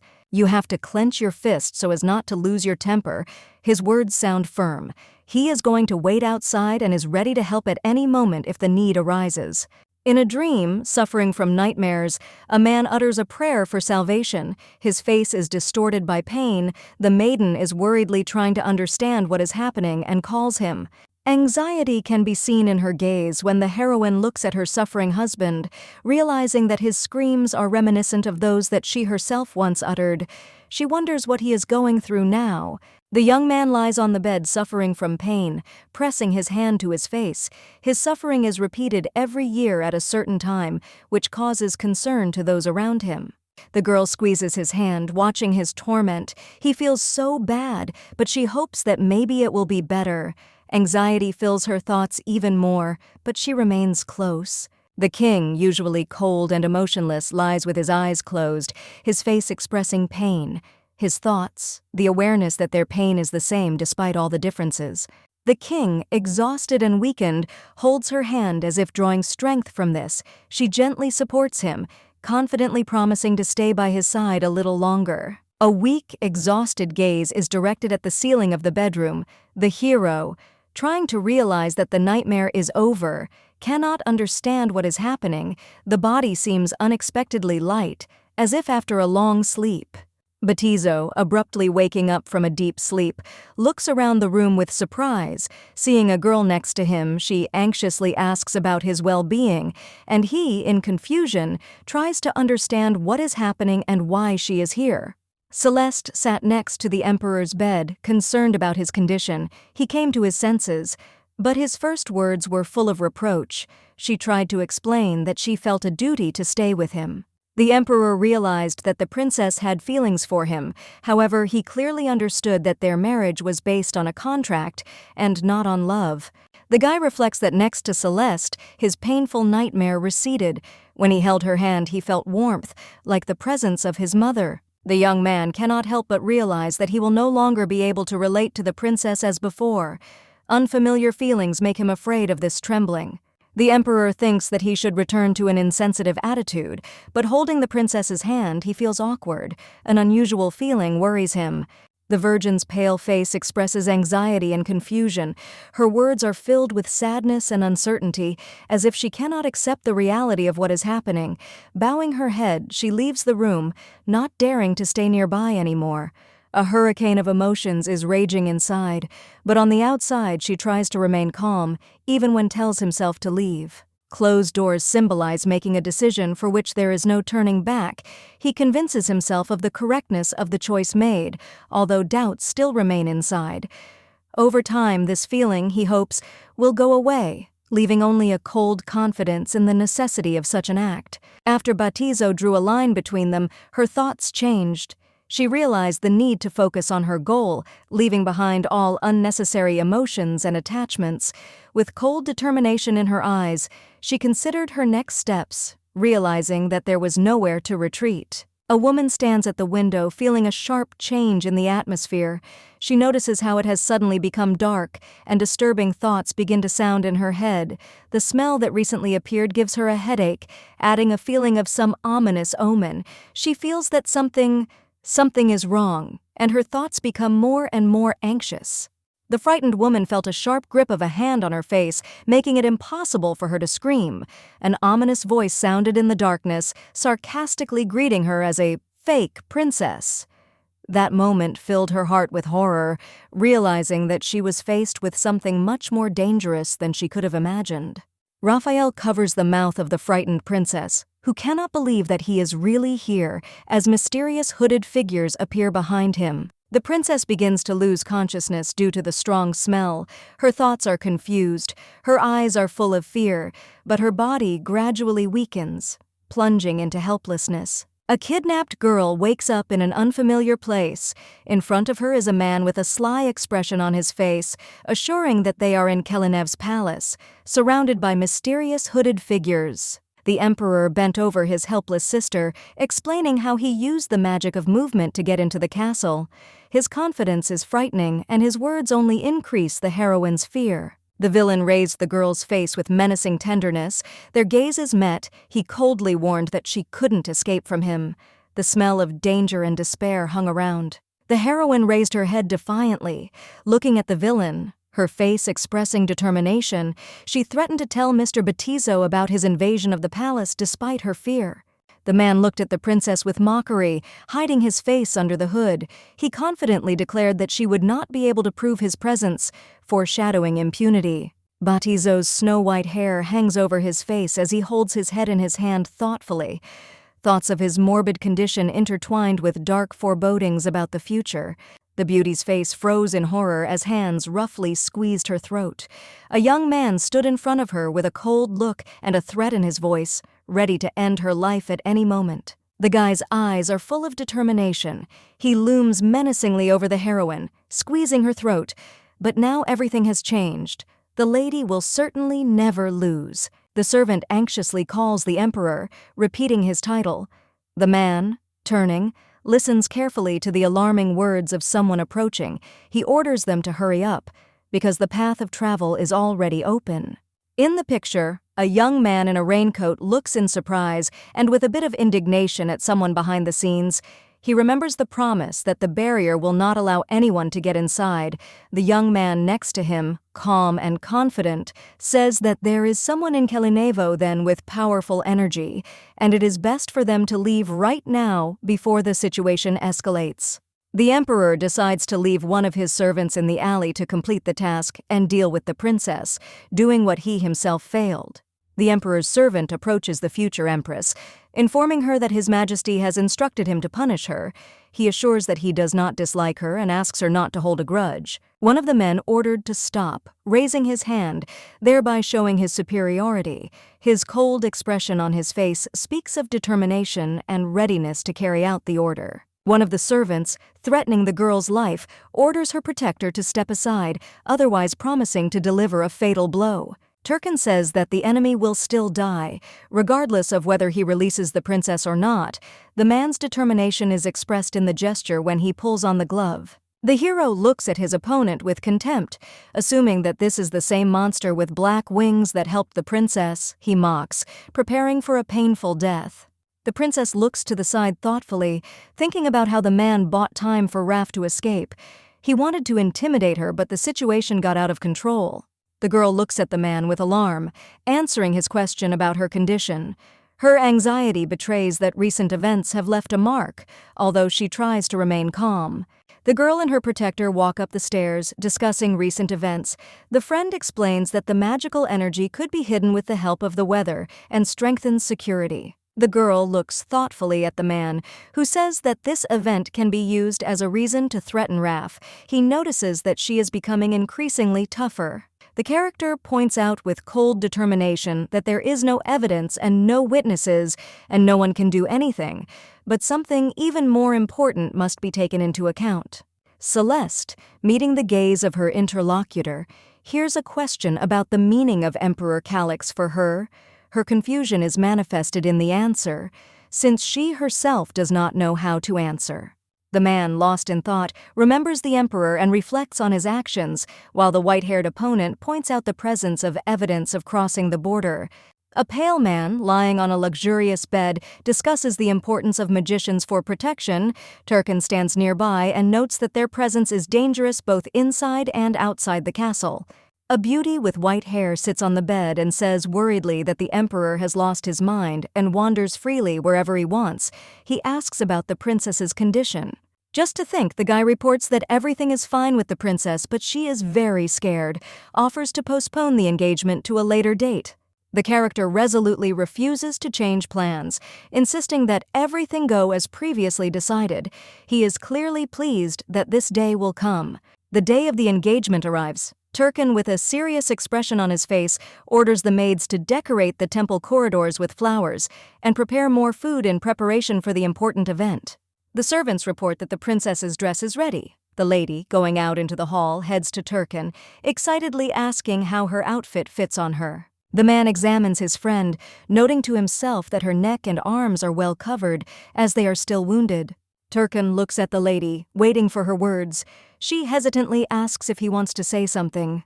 Elizabeth exclaims enthusiastically that the princess has always been beautiful, but today she is especially radiant. The girl thanks her with a slight smile. The friend enthusiastically assures that beauty will conquer all the ladies and aristocrats at the ball. The future Kelinev, despite her upcoming engagement and elegant outfit, is worried about her origins, fearing that it might repel people. The aristocrat regretfully says that if she had a normal reputation, she would be able to help, but apologizes that she cannot do this. The girl sadly explains that it's not Elizabeth's fault. She's just unpleasant to other people, and that's all. Falling into thought, the girl realizes that she never hoped for love, but she has support. Terega, Miss Elizabeth, and Aranad. The Empress reflects that she is not yet sure of the feelings of her acquaintance, but he does not seem to hate her. She realizes that it will take time, but she is ready to wait. The girl looks at her hands and confidently thinks that she has enough people who are with her, so she doesn't need to be afraid. On this solemn day, it is announced before the saints that Batizo and Celeste will soon become spouses, sealing the union with sacred bonds. The couple exchanges rings. reassuring their promises to each other, and announces in front of everyone present that the engagement is officially concluded. The princess notices that Batizo looks tired, like a taut string, and she is afraid to talk to him. The emperor drinks a glass of wine, and the princess worriedly asks why he drinks so much and how he feels. The assembled ladies whisper to each other, discussing that the wedding is just a formality, and the princess will face a lonely life since His Majesty got so drunk. The princess calmly remarks that she was prepared for the ridicule of the aristocrats, but she is worried about how they will spend their wedding night if Batizo is so drunk. Turkin restrainedly reminds the princess that it is time to go to the bridal room.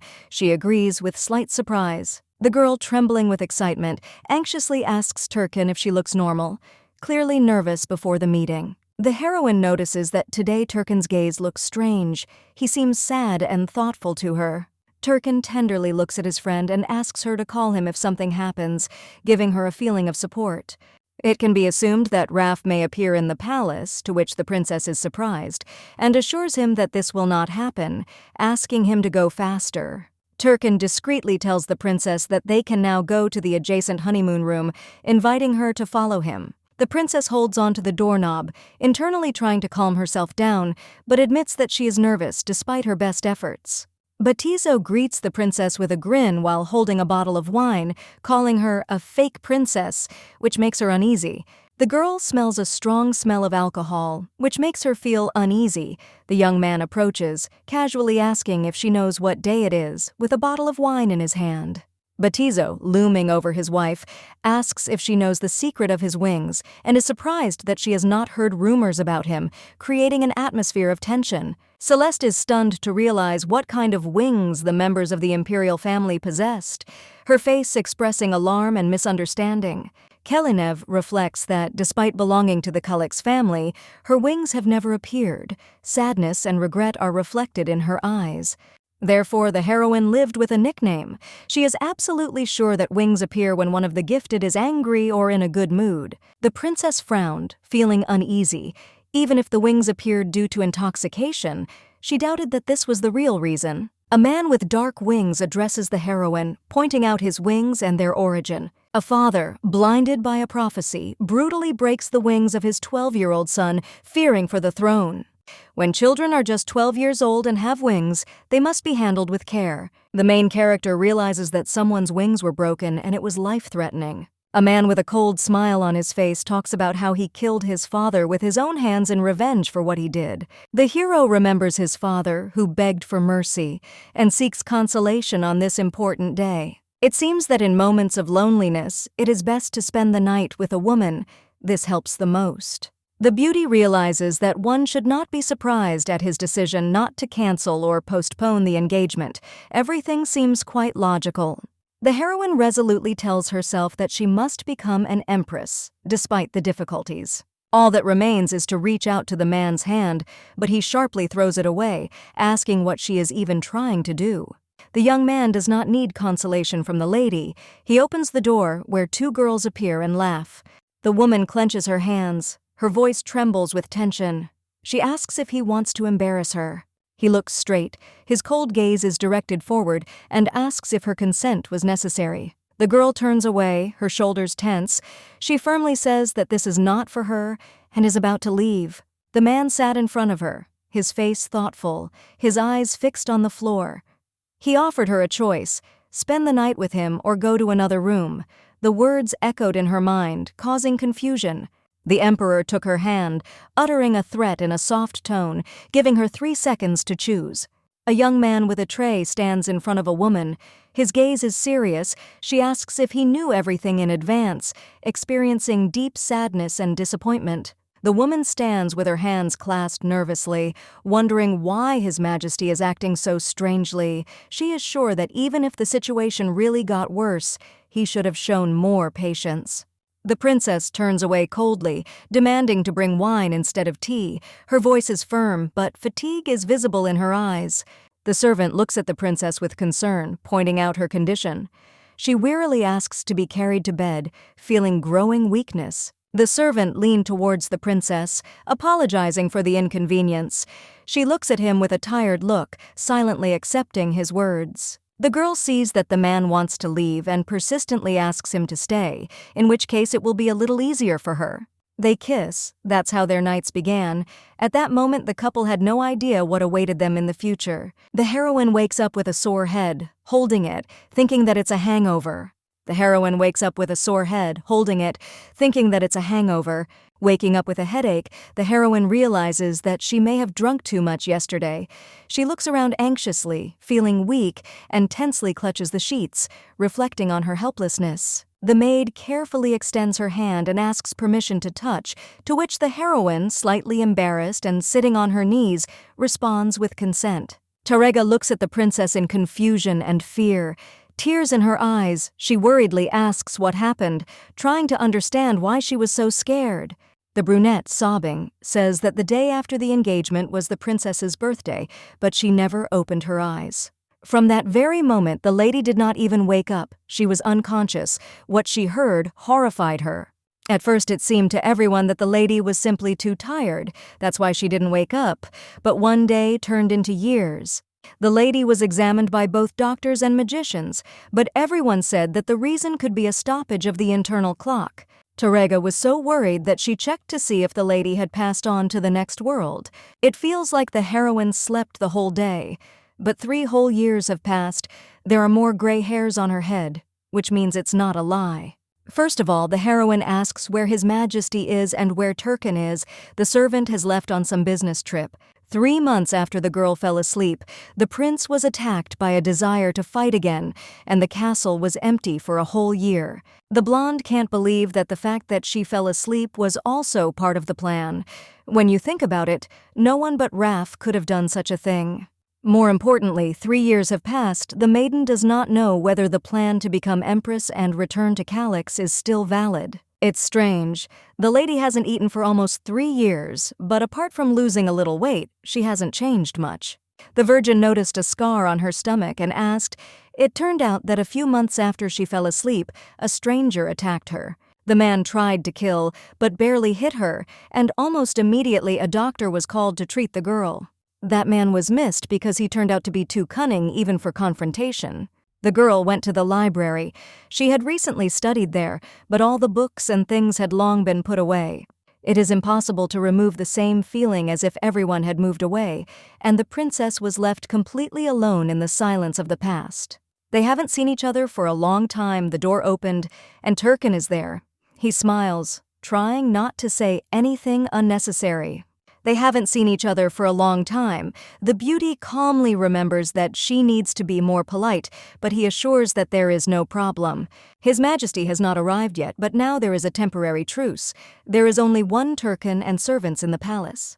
The brunette asks how the princess is feeling. She nods, meaning that everything is fine. She is much better. Nothing new happened. Turkin called various doctors and magicians to understand why the beauty fell asleep, but the reason never became clear. The girl is not worried, but rather confused. Someone plunged her into oblivion, and all this happened so long ago. The hero promises that from now on he will be by Celeste's side. She no longer has to worry about anything because nothing will happen. A few more days passed. When the blonde recovered, she went out for a walk around the palace and looked around.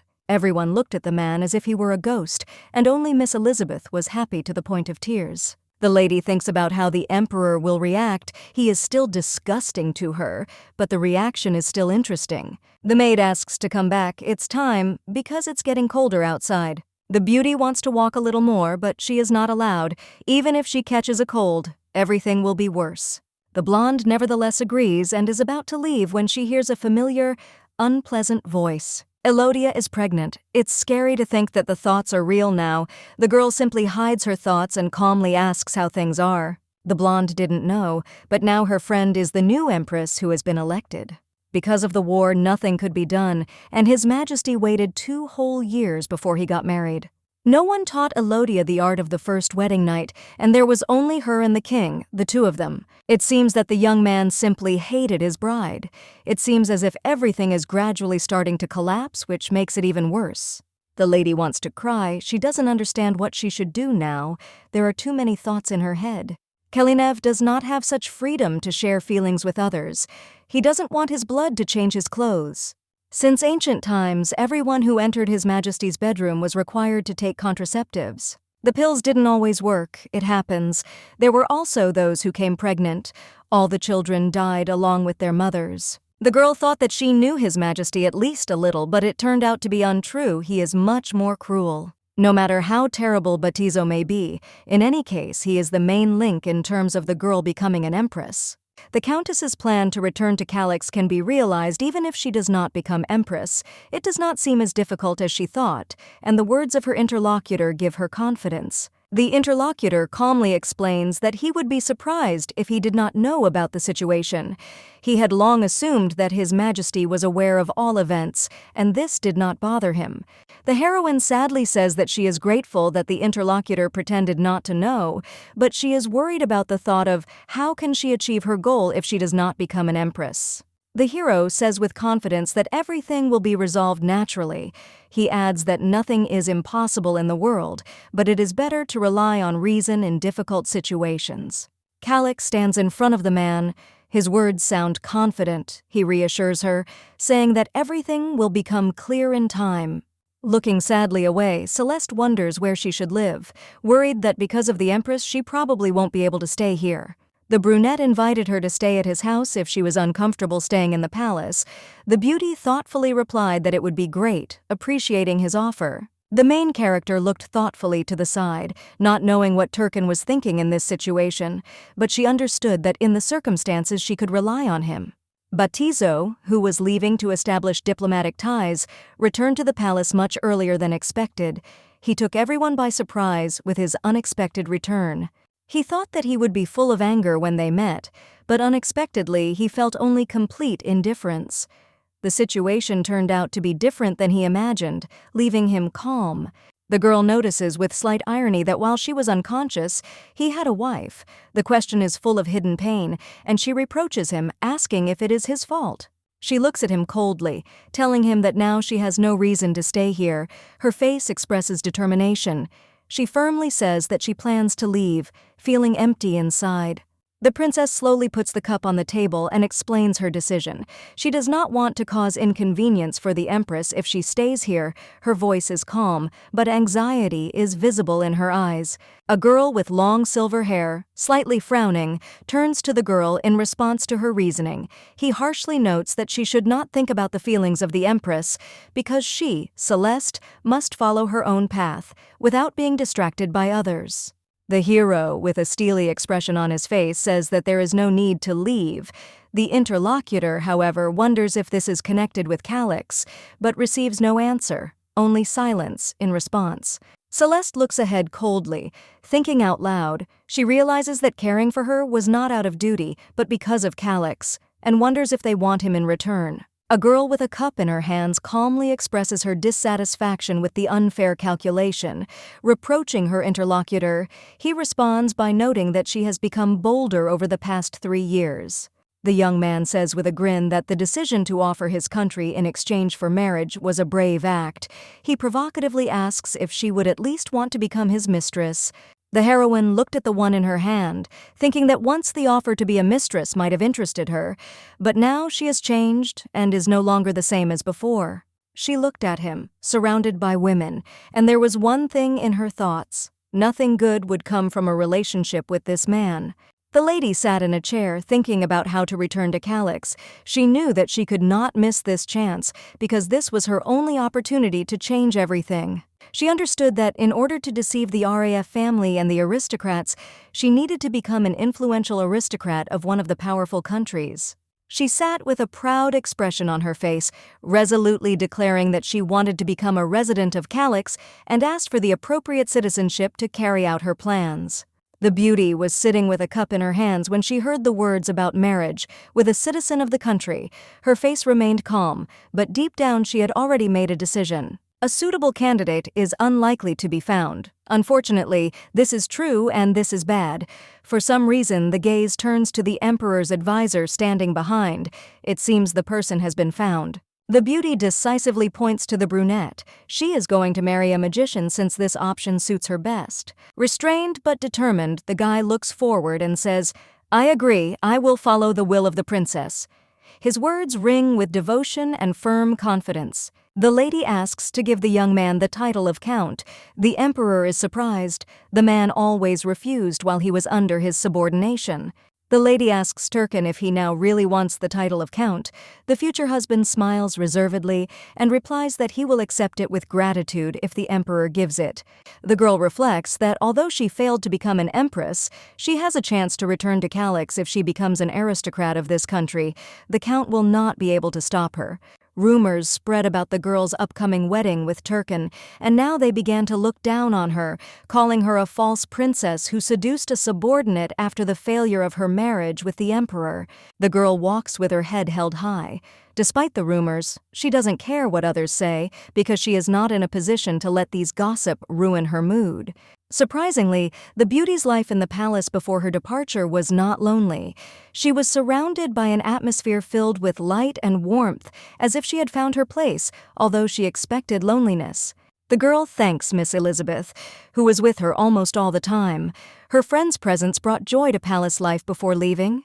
Virgo calmly responds to the apology. She is not embarrassed that the wedding did not take place. With a smile on her face, she assures that everything is fine, despite what happened. The maiden speaks softly to the miss, saying that she will no longer be the empress, so there is no need to continue serving her as before. An acquaintance joyfully waves the list, explaining that she came because she wants to, and wrote a long list of places where she dreams of going with her friend. The heroine is worried about the confusing situation, but is grateful to the girl who helped her laugh and get distracted. Calix dreams of leaving the palace without incident in order to avoid unnecessary worries. She sits in a relaxed position, slightly closing her eyes, in an attempt to distract herself. The girl was sitting in the living room when the maid told her the news about the invitation to dinner. The emperor expressed a desire to congratulate her on her upcoming wedding with Turkin. It turns out that the hero invites both of them, a newly made couple. Celeste knows with what intentions he invites them to dinner and understands that it will be interesting. The princess sat calmly, holding a cup in her hand, when she was invited to dinner. Hearing that the emperor wanted to congratulate her on her wedding to Turkin, she was surprised. The woman in the red dress notices that many in the castle are already whispering about what is happening.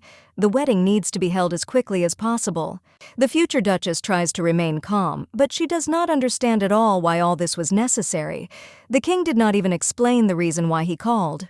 The emperor is silent, while the empress speaks incessantly. The lady feels uncomfortable at this table, experiencing discomfort from being here. A lady with short red hair with a sly smile tells the princess that she still does not have a personal maid, and it would be great if she took this place. The woman with a mocking smile tells the princess that she will soon become the duke's wife, and does not understand what could be difficult about this. The emperor is dissatisfied with the slowness and wants the lady to begin her duties tomorrow.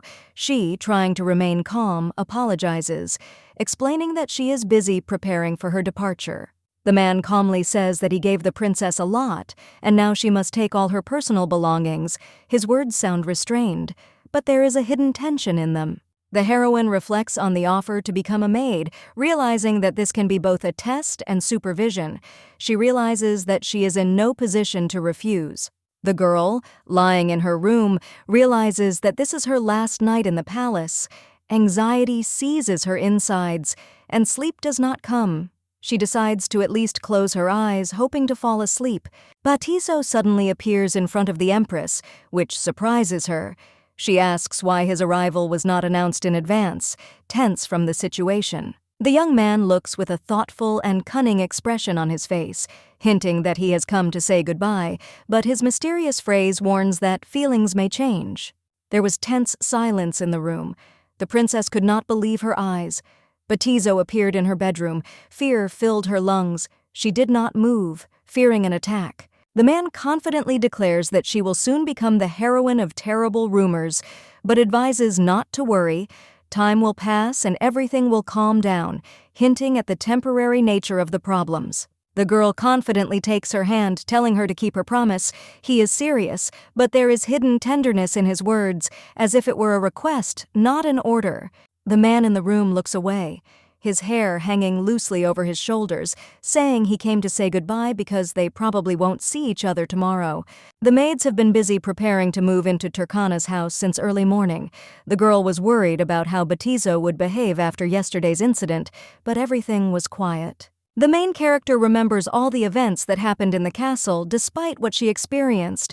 She realizes that the result cannot be changed, and all that remains is to accept it. The box contains rings that His Majesty gave. It is not entirely clear what to do with them if the heroine is now marrying Turkan. What attracts most attention is the ring with a beautiful blue insert. The advisor bought it, so the girl decides to take the little thing with her. They leave much faster than the Emperor thought. Even earlier in the evening, Celeste did not intend to stay in a place she hated. The world is too complicated. This is already understandable. Turkan has his own thoughts for this happy occasion. Everything is arranged by the gods, so it will not be possible to understand the truth. Batizo has been making sacrifices for a long time and hates them with special zeal, so much so that he even wants to kill. He did everything that the oracle said. The young man asks if they knew from above that Turkan would marry the princess that Kelenev chose for himself. This turn should have been real. His Majesty himself does not understand what exactly he needs to say. When he is in such a situation, he cannot shake the feeling that the girl was brought for someone else. The expression on the advisor's face is clearly a little embarrassing. The blonde is just in such a bad mood, that's all, and reduced responsibility will not help. It seems that the guy is still not aware of his feelings. He can only continue if he understands at least a little where this is all going, then it won't be boring. Coming out onto the main terrace, the young man exhales. He feels everything. The dark energy is incomparable to anything, so he orders the creature to show itself. The animal asks why the elf of ominous darkness called him again, but he quickly stops all conversations. It turned out that there was good news. For some reason, a skirmish develops that occupies thoughts. It seems that the interlocutor is not at all interested in hearing what happened. It turned out that what was said would make him feel even better. Because the brunette finally gives freedom, he is not going to hold the creature anymore. Turkan's house is not so far from the palace. Even closer than the lady initially thought, she realized that there was no need to worry. The servants, immediately seeing the new mistress, bow their heads and smile when they do not see. Of course, they cannot forget to greet. A butler named Liam was the only one who introduced himself. He asks to go with him to the chambers because the fatigue after the journey is most likely much stronger. The two won't even go to another palace. The lady's room is in the main building, and everything has already been prepared for her in the best possible way. The room should be a little cool only because the fireplace has not been lit for quite some time, but the servants are trying to create more comfortable conditions. Now the chambers already look wonderful. Liam is glad that you liked everything. This means a lot, because Mr. Turkan prepared everything himself. The young man created such a room so beautiful that everything would be fine even during construction. It was empty for a long time, but finally meets its owner. Completely unnecessary thoughts come into my head, because the interior is exactly as the princess would like. She decides not to think too much so as not to spoil her mood. The blonde is riding a horse. It is dangerous because she has only just learned the basics, but she is already accelerating almost to maximum speed. The girl is just feeling good. She hasn't skated for a long time, but since she studied at the palace, she can finally skate to her heart's content and influence her mood. If you think so, now the beauty can change her manner of speech in relation to Turkan. She no longer has the right to address him as a subordinate and not a husband. If everything has been decided, the girl asks not to call herself a princess anymore and to speak differently even in front of the servants. The best option is to call each other by name. A man should know what to call a beauty, so there will be no problems. Celeste laughs at the way they talk about some things, and then they call her as promised. She has no strength. She freezes for just a second, not understanding how to react. The beauty always thought that Turkan was showing her his true smile, but it turns out that he may be a little different. More sincere. Celeste got ready and went to dinner, where a man was already waiting for her, who, as it turned out, didn't even wait too long. The guy took care of every detail, since his future wife is in the new castle for the first day, which, of course, is important. There is a cake on the table. The lady does not understand what the occasion is, and assumes that it is her husband's birthday, when in fact it is her celebration. The brunette is sorry for being a few days late, but he prepared this to greet the woman and please her. Celeste didn't remember passing out on her birthday, and it actually made her sad until she was shown the gift. Of course, I like the rings, but they have become a more common gift. This time there are 2 of them, which makes them much more special. The magician asks to marry him. He is not at all embarrassed by the fact that they are already engaged, because this is no longer important at all. The guy was a little upset that the lady proposed to His Majesty, but did not take care of the servant. He cannot say that he would not want the same. Whoever heard what was said would have thought that Turkin was jealous, or that he had become more mature over these 3 years, which is logical, or that he had become even more cunning than before. The couple returned back to their conversation. The girl nods, agreeing to leave, and so the man puts a ring on her ring finger. The blonde does the same thing, puts the jewelry on the finger of her future husband. This is not the first time something like this has happened, but she is worried and worried. It's time to make a wish. The girl doesn't believe it will come true, but she's still going to do it while they cut the first piece of cake together. First of all, Calix clarifies what plans Turkin has for this wedding. She would not want to make even more mistakes or do something wrong. The hero said that this was not bad, but it seems that he did not understand at all what he was talking about. If they want to get a divorce in the future, the girl doesn't want to be left with disappointment again. The hero believes that there is no point in marriage, but since this happened, he would like to have children. It is clear that the lady's feelings are selfish, but she immediately admits that their relationship comes last in her soul. Turkin only does what he wants, so he humbles himself and asks him to do whatever he wants. Since Calix is most important to the beauty, she will only have to act according to the plan. Whatever the baby chooses, they must be true spouses until the very end. There is no need to have children right now. No one will be in a hurry anyway. The magician himself says such embarrassing words, but for some reason only the main character blushes. Everyone already knows that Turkin was desired by many girls. It is strange that the aristocrat chose Celeste. The guy's facial features are quite harmonious. Women like this, probably there are more people in Kalanivo who hate the princess. From such a close look, the man looked up at the lady to ask if there was something on her face. In the evening, the room is calmer than ever before, but when everything calms down, the thoughts will become much louder. The girl does not know whether she can become a true aristocrat, and does not know what Raf and his family were hiding about the death of her mother. A creature appeared on the bed. The blonde smiled joyfully. They had not seen this baby for a long time. Favel was clearly busy, as he didn't even show up for a long time. It seemed like he was completely missing. This animal can only be seen by Celeste. The spirit feeds on the pure darkness that accumulates in people. One day, Favel appeared in the underground dungeon of the palace. He could move freely and told a lot, and even taught him to read. The animal is glad that everything is fine with her friend. She is even re-engaged to the emperor's servant. The girl wants to ask something, and promises to tell her the whole truth only in honor of their meeting. Celeste is not yet accustomed to the eyes and asks to move away, but the spirit only begins to scream in a grumpy voice. Such a scary and petty person like the blonde knows nothing. She begs for more details. Everyone should know about the lady's deep sleep for 3 years. The girl wants to know who tried to harm her then. Favel knows about world history, but sometimes doesn't understand why certain things happen. The girl fell asleep as if the time had come, and unfortunately, this is not the first time this has happened. When the child was just born, she fell asleep for only 3 days. Then at the age of 10, everything happened again, for 30 days. Terega doesn't know anything. At that time, she was not home for just over a month, so she didn't understand. The heroine asks about her friend himself. As long as there are people in this world, he will not remain hungry. For several years, the animal saw one specimen and ate its fill of darkness from it. Celeste didn't think there was a person who had so much dark energy.